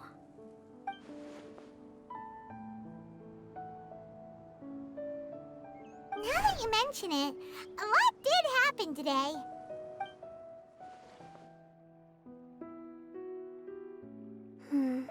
I see. When you found Lessig, did you also happen to find any clues related to this domain? I'm afraid that he was caught up in his thoughts and didn't pay attention to his surroundings. Actually, before the world was flipped upside down, this domain didn't look anything like this. Hey, everyone! Oh, I hope we're not interrupting your conversation. It's alright. You two did a lot today. Care to join me for a cup of tea? Sure! That would be perfect! Eula and I just made some snacks. Turns out Idia has a cooking stove and oven. Seriously, why didn't she mention it earlier? Oh, so did you make us some moon pies? No, I made something called storm crust pie. You should try one, Traveler. And I made some pita pockets. You can try some, Kokomi. It should taste great with tea. Sorry, I should call you General. Oh, I would be happy to try some. By the way, Eula, how's your cousin doing now? Oh, him. You would never guess, but he's busy over by the oven now. Really? You do that? Oh, but that's too much. I can't. No, really, it's all right. We want to do everything we can for the domain. Yes, and to be completely fair, I'm the one who caused this terrible mess in the first place. Oh? What happened? Did Paimon miss something? Hello, you two. Lessig was just telling us what happened. Perhaps you should allow me to explain. I'm afraid it was I who caused all this trouble in the domain. Yes, it was Lessig. To be precise, I saw a most exquisite water orb at the entrance of the domain. It reminded me of an astrolabe my grandfather gave me when I was 7 years old. I was curious if it could rotate, so I reached out and touched it. Little did I know that it was the core of this entire domain. What I mean to say is, I knew something was wrong as soon as the whole place started flipping. It's not just your fault. I failed in my responsibilities as the caretaker here. Oh, I knew I should have put the core somewhere more secure. Oh, you mean the big ball of water at the entrance? Yes, that's the one. Anyway, after giving it some thought, Lessig has offered to perform some more repairs and maintenance to help support the domain. But we were concerned he wouldn't be able to handle it all alone, so Eula and I will also stay here to lend him a hand. But don't be mistaken. I'm not doing this out of the kindness of my heart like Kale. My job is purely to monitor and ensure that Lessig doesn't cause any more trouble here. Oh, sure. I don't think anyone's buying that anymore, Eula. Though I do remember that Amber mentioned we should just nod and agree when you act like this.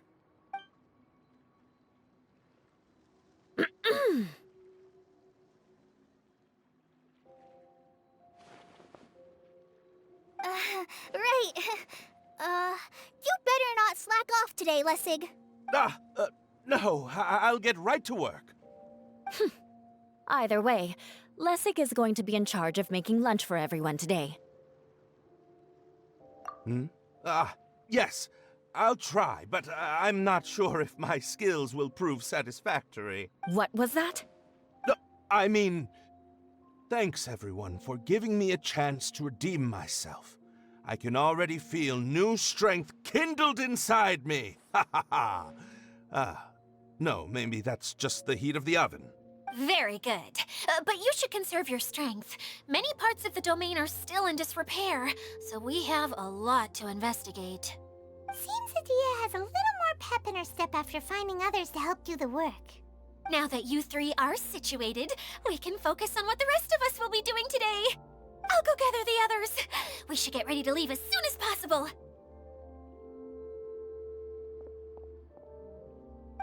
And there she goes.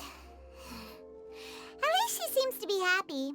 Maybe this is how it feels to be in charge.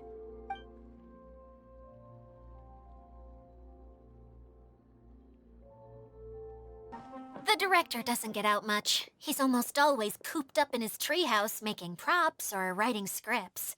But I'm trying to remember now. Where is that treehouse of his? Huh? You don't remember? Hey, don't forget! I'm just the mascot. I believe it's that way. Huh. Though he might prefer to be alone, given he often has to move stage props, I suspect that he lives near the theater, and having a view of the entire stage would be useful when imagining a production's actual stage flow. So if I were him, I'd probably pick a treehouse over there. But how do you know which direction the theater is in? Simple. The overall layout and decorations look more exciting in that direction. Oh, good point! Why didn't I think of that? Where did that blasted automation mechanism go? The male actor standees are here, but where are the female ones? Who's that? Idea? Yes, Sosimos! 'Tis I, Idea! How's that for a dramatic entrance? This is a surprise. I was sure you'd be... Curled up in a fetal position, crying to yourself? Wow, what a fascinating little creature. Did you just read my mind? The name's Paimon? And no, Paimon's no mind reader. Just call it an educated guess. It seems everyone shares a similar opinion about you, Idea. I knew from the start that a managerial role wasn't for me. But I found my true calling now. As a mascot! Mascot? Is that a new role? I don't remember casting you for that. Okay, enough about me. I'm just here to introduce you to some new friends of mine. And that's why we came to see you. Well, do you have the component that fell out of the central hub? I do. However, I'm afraid the incident has caused many malfunctions with the stage mechanisms, and I can no longer put on any performances. Okay, so you're holding the component ransom till we help you fix the mechanisms, huh? No, till we fix the stage, surely. I'd have thought he wants us to make some more props, no? Given that some of the standees are missing. Or maybe the component is broken and we need to fix it. You're all forgetting that the majority of his work involves writing scripts. I'll wager that he wants us to edit them. What has gotten into you all? What sort of person do you take me for, The component is safe and sound. I can give it to you now if you'd like, although I was hoping that maybe you might be willing to help rescue my show? You're a big group. I have lots of roles to fill. It would really speed up the casting. A show? That sounds fun! I want to help! Can we? Also, truth be told, I've hit a bit of a roadblock in my script and was just thinking about how to move the story forward. And then you all showed up. Suddenly, I got my muse back. I don't know how to explain it, but something about seeing all of you finally helped me figure out how to continue my script. Huh? You mean that story you've been stuck on forever? Are you serious? You really think you can finish it now? Yes, really. Just give me a little time, and I'll write it all up. In the meantime, I'll leave things to you, Idea. Whoa! And he's off to write the script! Zosimos has always wanted to write an epic story about a thief and a mage. Apparently, he got the idea from some rumors that were swirling around, but he only got as far as writing the intro before writer's block set in. Why don't you all take some time for yourselves while I see what I can do? We'll reconvene after the director finishes his script.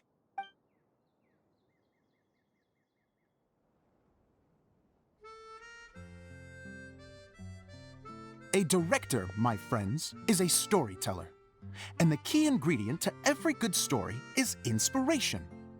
The moment I laid eyes on General Sangonomiya, inspiration hit me for a brand new character. The heroine was the missing piece of the puzzle. The rest of the story flowed naturally from there, and now it's finished. So please, take a look through your scripts, and we will tell this story together.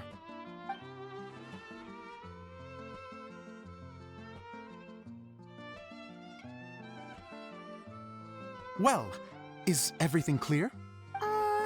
Director Zosimos, how do you pronounce this word? Let me see. Ah, that's sojourn. It means to stay for a while. This is a very cute moment, so let's make sure that comes through in the performance. Oh, wait. There's another word I don't know here. It's okay, Klee. We can go through your lines together a few more times after this meeting's over. That would be most appreciated, Kaya. I had a feeling about you, actually. You seem to know a thing or two about character acting. Tell me, have you acted before?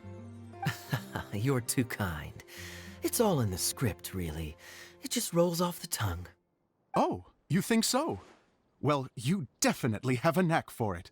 I've actually been looking out for someone with your talent. If I make it as a big-time director, then I can see us working together for the long term. Be sure to stay in touch, okay? You and I are gonna go places. What can I say? Sounds good to me. Great. Fantastic. Now then, please go through your scripts one more time. But don't just read the words. Remember my notes, and really let the character inhabit you. I need to have a look at the stage, so I'll leave you to it. If you need me for anything, I'll be in the big theater right in the center of this area.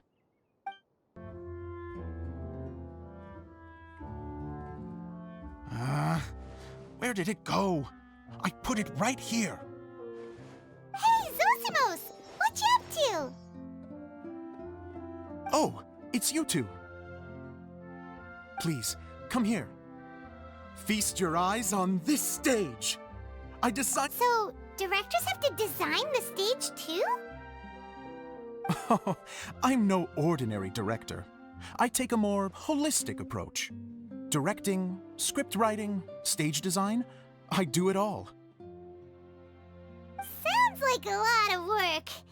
Edea wouldn't be able to handle that kind of job. Edea has her work cut out for her too, you know. She's my one and only member of the audience, though she often criticizes my shows. Well, she just says what she thinks. You don't know how to write, or this is getting ridiculous.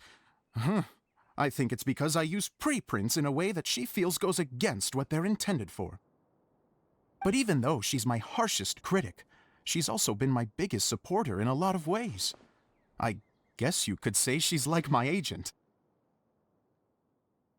I'm very grateful to her. I've always dreamed of being a director, but I've never had the chance until I came here. So, what did you do before you came here? Like I said, I dreamed. From a young age, every time I came home after a show, I'd go over the story again and again in my mind. Growing up, my biggest aspiration was to be a director. Unfortunately, I couldn't offer much beyond my practical skills, so I ended up spending most of my time as a prop designer and doing a bit of set design on the side. Don't get me wrong, I do love building the set, but nothing satisfies me more than putting on my very own show. No wonder you only wrote director on the sign. Exactly. You're not doing a great job of convincing me that you're not a mind reader. By the way, could I ask you for your help with something? I'm having trouble finding the master script, and I'll need it shortly. The one you only just finished writing? You lost it already? Yeah.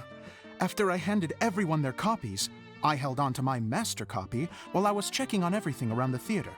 I must have dropped it somewhere. If it's not here, then it might be in the attic.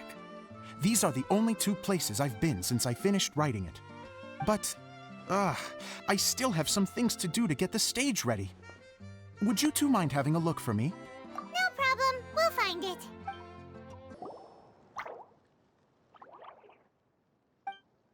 Wow. This is a lot of scripts. Looks like the water droplet has been managing them for the director. Most of them look like works in progress. Then it should be the one that's finished. Okay, let's look for the thickest one and then check the ending. This is the only script that fits the bill. Plus, it looks pretty new. This must be the master script.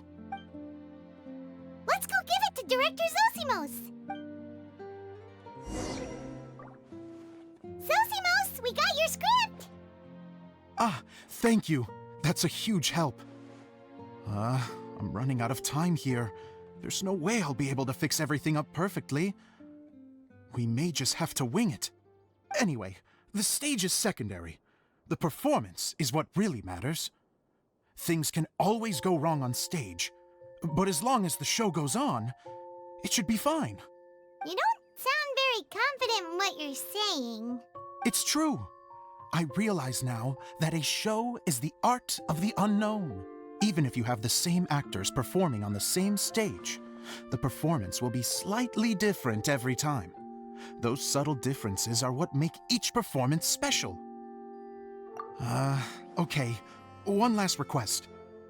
Traveler, you can enter the preprints, yes? The truth is that my sets are composed entirely of preprints. First, I use materials to make the objects. Then I take those objects and turn them into the preprint. Now, of course, preprints are really meant for making objects to furnish the domain. So using objects to create preprints is, strictly speaking, the reverse of what this is intended for. But Edea said that if this is what I really want to do, she's not going to stand in my way. So that's what you meant earlier. Okay, well, what do you need us to do? I'd like the Traveler to go into the preprint set and help move props around during the performance. The reason is, Oh, Paimon gets it now. If you're busy directing, moving the props, and operating all the mechanisms, you never get the chance to watch the show. Yes, I know that I'm no master playwright, but still, even if it really is a half-baked script, with shoddy writing and moments of sheer ridiculousness, I'd still like to see it for myself. Just once. Hard to turn a guy down after a speech like that. Thank you. Genuinely, I'm so grateful. I'll go and inform the others. Then, as soon as you're ready, the show can begin. Long, long ago, there was a great thief. He lived in a land where the light did not shine, where all suffered in the darkness. People call me? Sorry, Kaya. Directly into the microphone, please. Otherwise your voice'll, you know. Okay.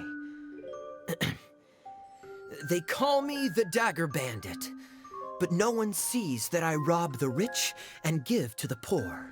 Here in the dark, evildoers run rampant in the shadows, while the good, honest folk stumble blindly on, just trying to find a way through.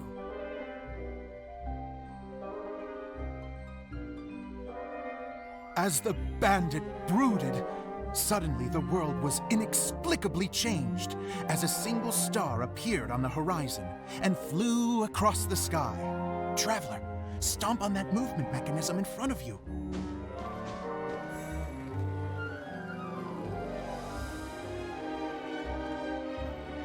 Light. A brief flash, yet enough to illuminate the world.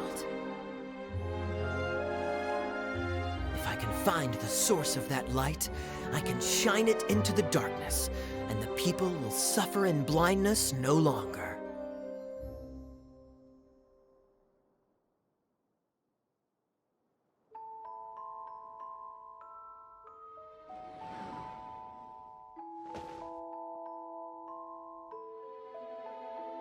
Without a moment to spare, he set off to follow the star's course. All the while, the star kept moving through the sky. Traveler, the star kept moving through the sky.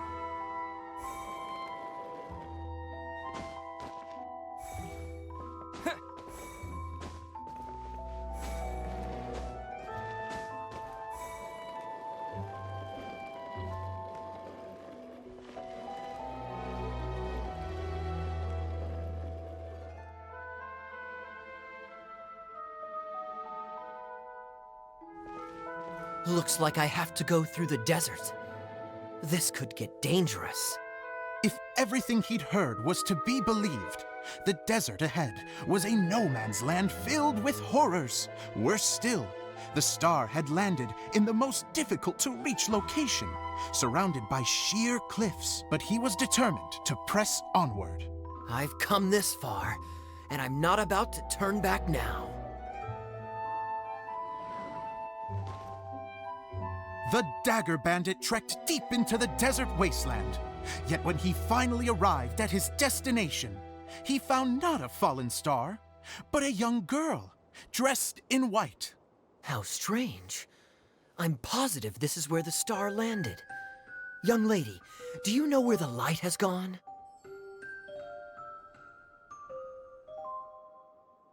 The girl replied, Traveler from afar, the light you seek is only a bottled flame. But the flame has now died, and its light is long gone. A bottled flame? Yes, it was a gift from another. And so, the girl began to tell the story of how the bottle came into her possession. The girl hailed from a kingdom that sat atop the waterfalls. But when the reigning dynasty fell and a new one seized power, she and her people fled for their lives. A thick fog began to fill the air as she made her way through the forest, and dense thickets tried to block her path. There is a mechanism down there that you can press to retract the thicket board below the stage.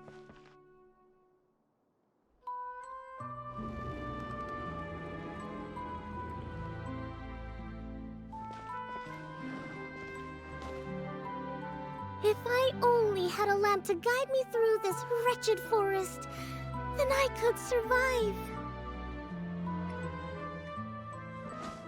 With scratches covering her arms and legs, the girl pressed through the pain and made her way forward. The road ahead was arduous, but she was determined to press onward. I've come this far, and I'm not about to turn back now.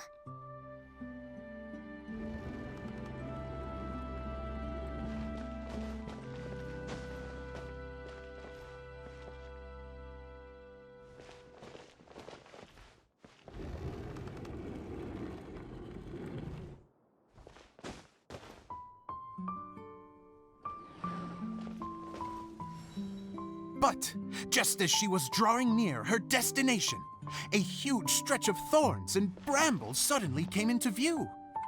Despair set in and began to weigh on her heart. If only someone could help me, I would give anything in return. The girl's heartfelt wish in her moment of desperation did not go unheard. Wait! There's no mechanism for the final thicket! Ugh, I must have forgotten to check those boards.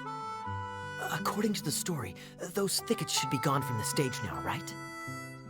Yes, total oversight on my part. Ugh, what a pain. I can help! Traveler, catch!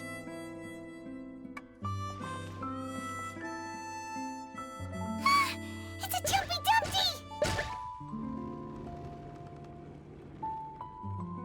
The girl's heartfelt wish did not go unheard, for a Jumpy Dumpty, who was passing by, helped to clear a path for her.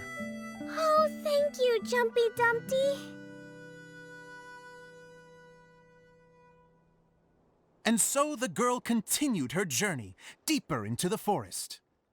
But what she found there was not a lamp, but a mage glowing with fire. So, just to clarify, it was supposed to be the mage who helped burn a path through the thicket. Save it for the end, man! The mage took pity on the girl and handed her a bottle. Then, the mage began to tell the story of how the bottle came into her possession. The fiery mage had an adventurous spirit and enjoyed taking long journeys. On one such journey, while taking rest in an oasis, she found a beautiful bottle by a crescent-shaped lake. Klee, quick!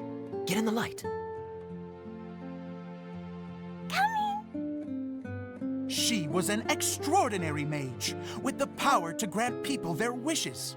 She turned the bottle into a thing of equally extraordinary power. But the only place that it could make wishes come true was inside of the bottle. Oh me, oh my! Look at this wonderful bottle of mine! It could make a fine toy. But better still, a sojourner's home. The fiery mage blew into the bottle, allowing it to grant one single wish outside its glass walls. Oh, am I supposed to blow into it? Wow, it lit up! A flame was kindled within the bottle, and it began to glow a fiery red, just like the mage herself.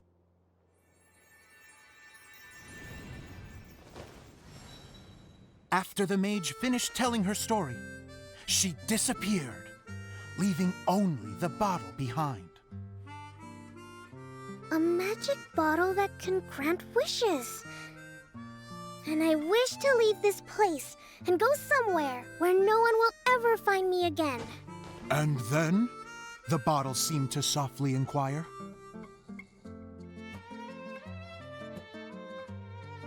I don't know. The flame in the bottle faded as the girl's single wish was granted, and she found herself in the middle of the desert, far away, where no one could ever find her.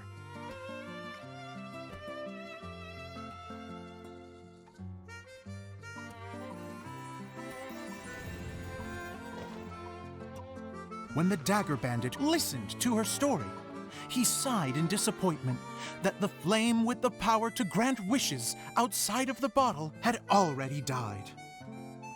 But this doesn't make sense. If it truly granted my wish, then nobody should have been able to find me here. Maybe they shouldn't. The desert is difficult and dangerous to navigate, but I was determined to make it, no matter what. Then take this bottle with you for your trouble. It may be able to grant you your wish, though sadly, only within the confines of the bottle itself. All I wish for is light. Honoring the bandit's request, the girl wished for light inside the bottle, and sure enough, it lit up. They found that while the light was only generated within, it could nonetheless shine through the glass and reach anywhere in the outside world. Even though it doesn't burn as brilliantly as the light that shone before, this is still an extraordinary light. What will you do after I take the bottle? I don't know. Well, then maybe you should come back with me. With no reason to refuse, the girl accompanied the Dagger Bandit back to the land where the light did not shine. They brought light to that place, and the darkness was dispersed, and they lived happily ever after.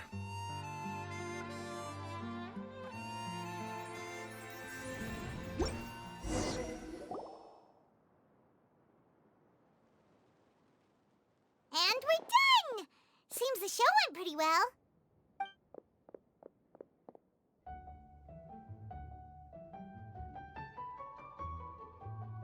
Mr. Honorary Knight!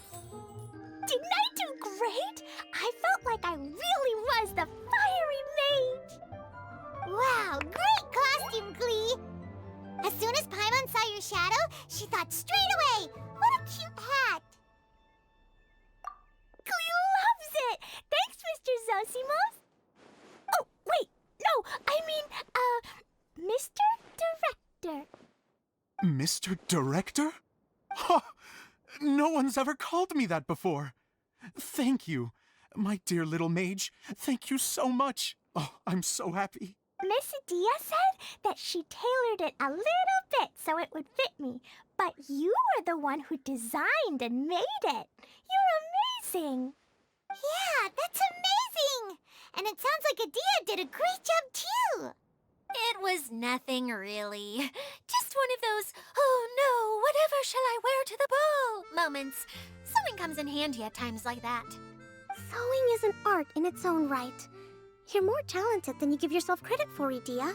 Really? Oh, I'm just gonna go for a second. Please, chat amongst yourselves.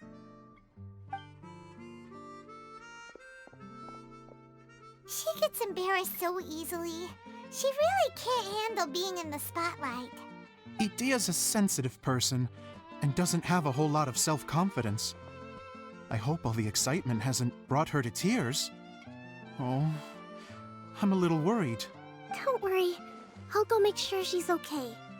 I'll see you all later. So, what did you all think of the play? Any thoughts? Huh?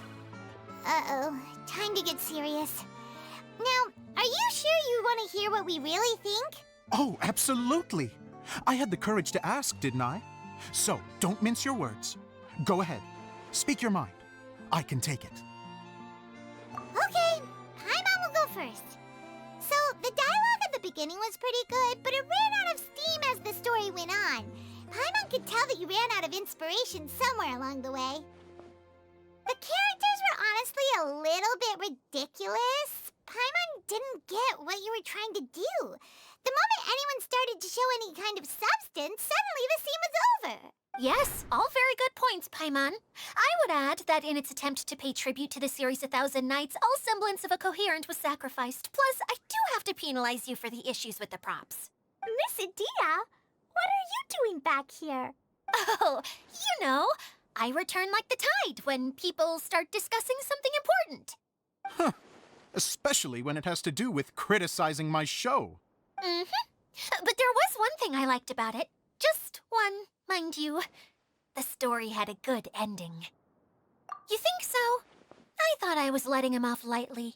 Edea, could I borrow you for a moment? Oh, sure. Excuse me for a moment. Back to you, Paimon. Keep up the good criticism. Okay, in that case, Paimon did have one other complaint. Let's hear it. Taking criticism on the chin is all part of being a director. The ending was all wrong. The girl's motives were clear and simple the whole way through. It was kind of jarring when all she had to say was, I don't know. And doesn't anyone else find it weird how her whole community was on the run, but she was only looking out for herself the whole time? I'm fine. I'm not going to improve without feedback. I also learned a lot this time with the chance to be off stage. To be honest, it was a dream come true. What a great attitude. You don't seem upset at all by our comments. I wouldn't say I'm completely unaffected, but you're only speaking the truth. They're all very valid points. Still, now that Paimon thinks about it, you did finish the script in a bit of a rush. Maybe we were being a little too hard on you. That's perfectly fine. Nothing is as important to me as my work on the stage. We all use our imaginations when we're kids, right? I used to play with dolls and my own cardboard cutouts by the light of an oil lamp. The shadows would come to life and dance on the walls. I never got tired of it. Fast forward to now, and in many ways, I'm still that same little kid, lying on his bed, making sound effects. And I get the same joy from running a show now as I did in my little bedroom theater. Of course, a director can accomplish nothing without a cast and crew. So on that note, I want you to all know that I am eternally grateful to each and every one of you. Hey, don't mention it. We had a blast. Okay, here, take this. Your component, as promised. It's the bottle from the show! The one that lit up when I blew into it. That's right. Can you guess the secret behind why it lights up? Oh, maybe there's an invisible fairy inside that opens its eyes when you blow into it. Bingo! You guessed it. That should do the trick. Oh, wait, this needs tightening up a little. Hold on. This will only take a second. This outfit's more fashionable than I imagined. Excuse me, everyone. Do you have a moment? Especially you, Zosimos. Idia wants to do a little something for you. She says it'll be a dream come true. A dream come true? Yes. She said that as useless as she is, she wants to do something for you as the first person to have heard of your dream of being a director. Her words, not mine. I'd have to disagree, though. I have never thought of Idia as a useless person. How is this suddenly about me? If everybody is ready, then I'd like to invite tonight's male lead to take the stage. Ta-da!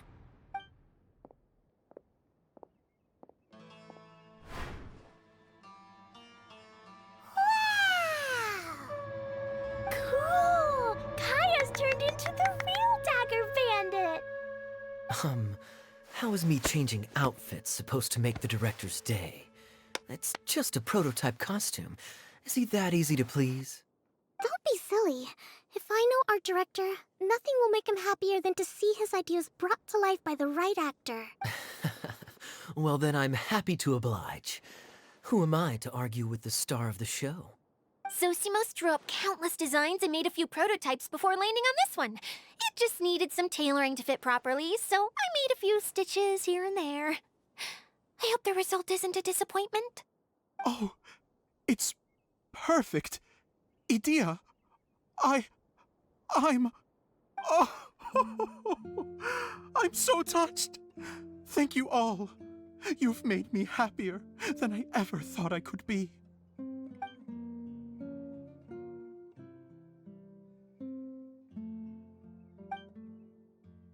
How are you doing? Recovered? Oh, I'm good. Thank you again, Idia. Oh, please, don't mention it. Well, now that we have the final component, it's time to say goodbye for now. Let's head to the core of the Veluria Mirage and get this place fixed up. Can I keep wearing my costume? Please do, by all means. Both of you can keep your costumes. It seems only fair. Yay! Kaya, keep wearing yours too. It looks amazing. I agree with our mage. I'm sure it's not every day you get to play such an unforgettable character. Sure. I think I can be a bandit for a little longer. Bye-bye, Mr. Director. Take care, my dear friends. Oh, Eula and Kale! You got back before us! Yes. Idia had the water droplet send us a message just as the show was coming to an end, so we came back here to wait for you. How is Lessig doing? He finished all the maintenance work, but it took a lot out of him. He's now fast asleep in his room. Oh, I feel a little guilty. Consider it his atonement. It's only fair that he had to do something constructive before being able to sleep soundly. Seriously, don't waste your concern on him. If you say so. Okay, without further ado, let's go and fix the domain! Isn't this where we first met Water Droplet? Correct! The core of the Veluria Mirage is the largest streaming projector of all, and this domain is one gigantic preprint. Whoa, so everything we've seen is created by this? That's incredible. So, to fix it, same process as usual, right? Do we need to use the preprint? Exactly! Well done! You catch on quick. It's hard to forget after doing it so many times now. Let's get going. This is the final step. Yay! Suddenly Paimon's really excited. We did it! But why isn't it turning? The components are back in the core, and the hub is restored to its proper shape again. That's all we needed to do. Like any wound, it just needs time to heal. It'll probably just start turning again one day in the middle of the night when no one's looking. Really? I thought that with your special abilities, you could get it turning again right away. What? Huh? All of us are dying to see it. Not just how the domain looks when it's fixed, but also Idia. In her element. I want to see Adia using her magic powers too. I bet they're super awesome. What are you guys talking about? And how is Clean on this, but Paimon isn't? They're referring to our mascot's true form. As I've said all along, there's much more to Edea than she gives herself credit for. She has a very special power. Though, I think some of us have sensed that already. Did you notice right away, General? I only found out when I was chatting with Eula. So our general was the first to notice. It seems like she's more perceptive than she lets on. I'd say the same about you, Kaya. What the? All of you? No? I mean, I wasn't trying to hide anything from you, I promise.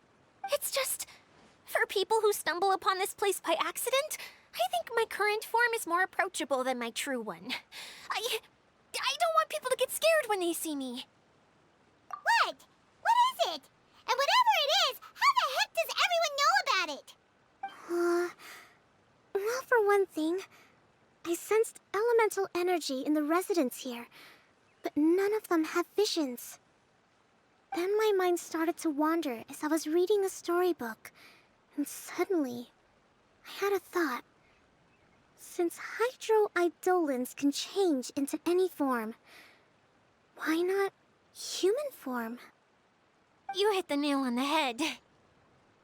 All right, in that case, please allow me to introduce myself once more.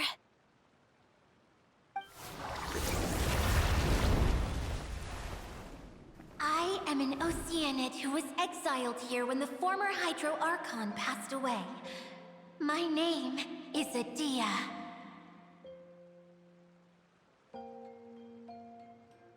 Wow, Adia! You're so pretty! Now that I'm in my true form, I suddenly feel a little embarrassed talking to you all. You look stunning. You should be flaunting this look at every opportunity. Oh, come on. I'm too shy. Wait, so does this mean that all the people we met in here are actually... I'm guessing that the human counterparts to these hydro alter egos are long gone. That's right. When they wanted to leave, I took them to the edge of the desert. The components are, in fact, gifts that they gave to me before they left. But I'm always curious about what brings people here, so I used the streaming projector to bring their wishes to life. The power to grant wishes, but only within the confines of the bottle. Exactly. It's a truly extraordinary light. I've just realized something. When the components fell from the core, it appeared as if they had returned to their respective owners. But actually, it was after the components landed where they did that their owners and the things associated with them arose around them to form the different zones. So now that the components have been retrieved, does that mean that all those things are gone? Don't worry, they'll be quite safe. As long as I remember them, they'll never disappear. However much we might criticize each other or get into scuffles, in this mirage, they will always be my friends. I had so much fun in the choo-choo cart and hanging out with Mr. Director. I'll never forget them either. Me neither. I'll always remember my adventures in this fantasy land. Very good. But it's probably time I set this wheel in motion. This one's all yours, Adia, our magical mascot. Please work!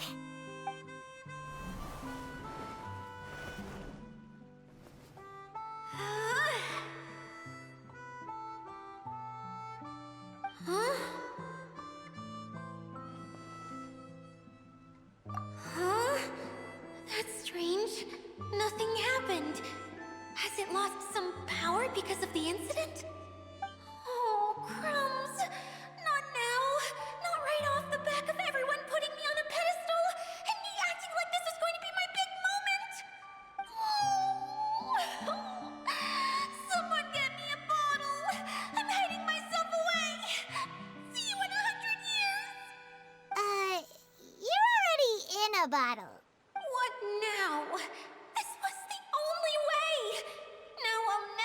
able to show you how the Valurian Mirage is supposed to look. Hold on. I have an idea.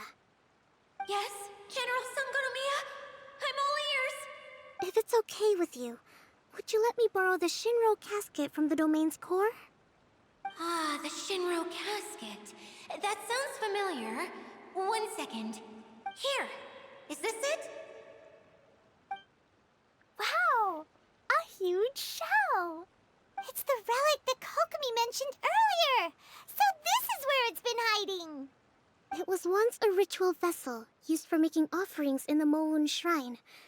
It's made from the remains of a yokai called the Shinkiro, and it can listen to the wishes of those who come to pray to build up Shinki, which gives it its power.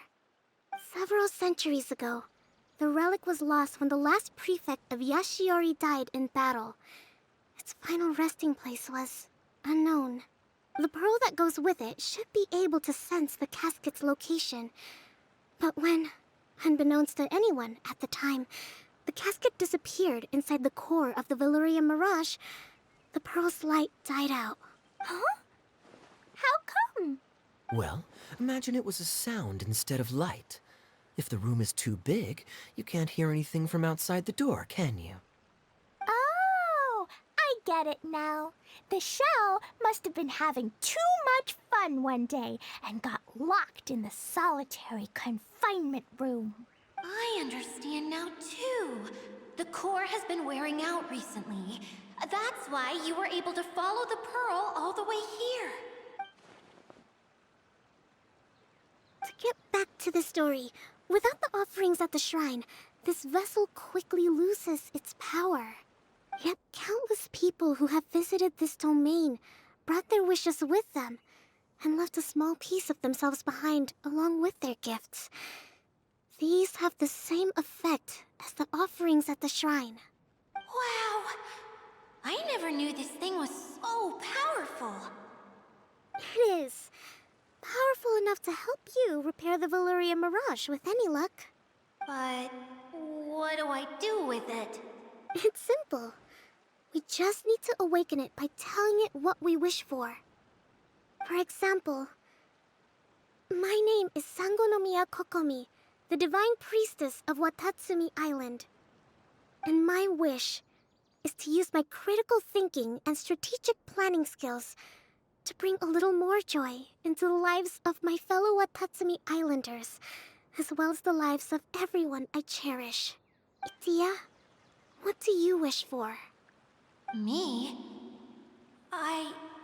My wish is that all those who have sojourned to the Valurian Mirage in the past will achieve what they truly wish for. Not just in this domain, but out there, too. Even though I know full well that trying to build a railway in the outside world is just a pipe dream, and that Maimuna will probably just go back to being a scholar. And I know that Zosimos has a lot of improving to do as a playwright. It's going to be tough for him back in Fontaine. Chasing your dreams is hard work. Despite all of that, I still hope that somehow, someday, they will achieve their dreams.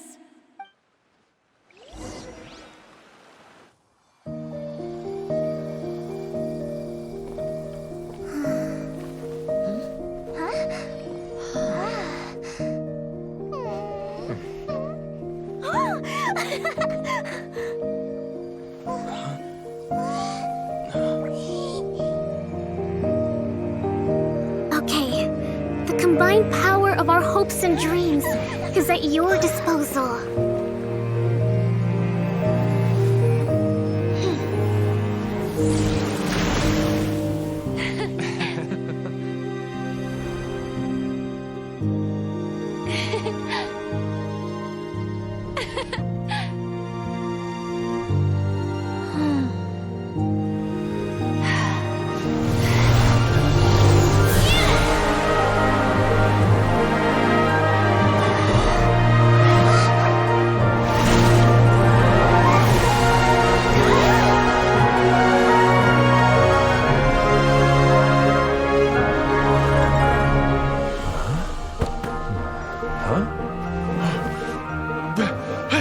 Look!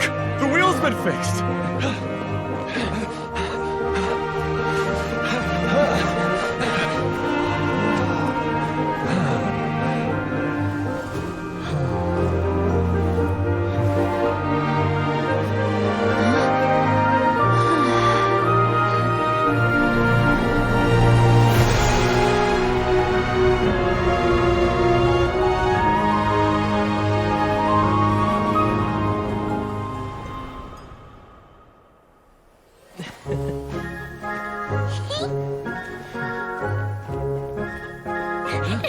Come on, hurry!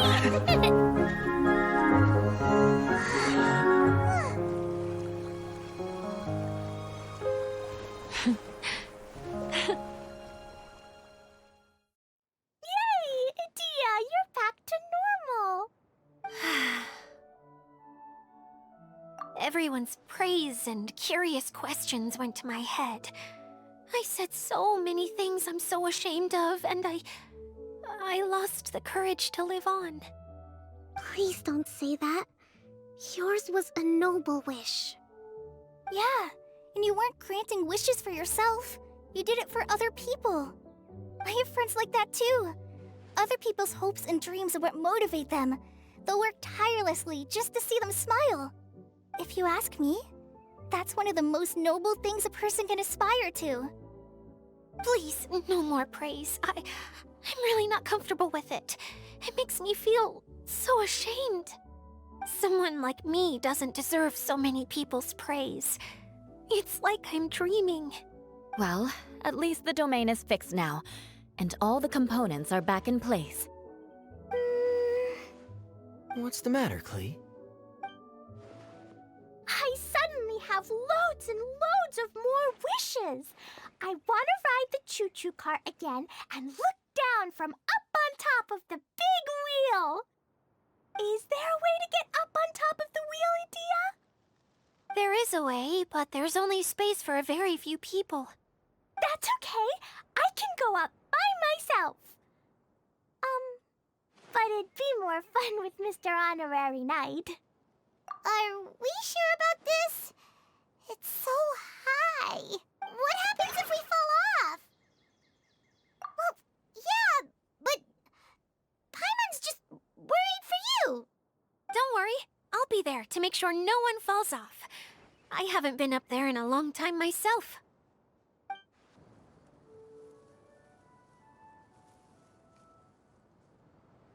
Whenever people have to leave this domain, I like to come up here and spend some time alone after I've seen them out. They're always overjoyed when they first arrive and start bringing their imaginations to life. But once they realize that they can't take anything home with them, they get upset. Some of them can't bear to leave. Others regret ever setting foot in this place. Do you ever get sad, Idia? I feel lonely at times, but not sad. A lot of people destroy everything they created before leaving, but some don't, like the residents you met. Before they left, they asked me to make replicas of themselves using hydro-eidolons. Then they tasked these replicas with maintaining everything they built here, as if this was their way of keeping their dreams alive. That's beautiful. Yeah, I don't know how they're faring in the outside world, but just the thought that one day they might achieve their dreams and live on the outside just as their counterparts do in here, that's enough to make me happy. It feels like I'm here waiting for them in the future, where they've achieved everything they wanted. Really? I just think that every dream, every wish is like a flame in a bottle. Whether someone is still working towards their dream or living it already, as long as whenever they think back to that spark of light within them, it still makes them smile fondly. That's all it takes. Well, I feel super happy right now. Then I guess I finally paid Alice back after all these years. Funny to think I've been in the middle of a desert this whole time. It's just a giant muddy swamp to me. Time for Paimon to give you a nickname! Mud Fairy! Watch out for Idia the Mud Fairy! How dare you, mock me. Roar! I'll gobble you up in one mouthful! I'm still embarrassed to have shown you my uglier side, but I'm glad the Valorium Mirage is up and running again. This place is going to be bustling with activity again soon enough. I hope you'll take some time to enjoy yourselves. Yep, I want to get everyone together for one last ride on the choo-choo cart.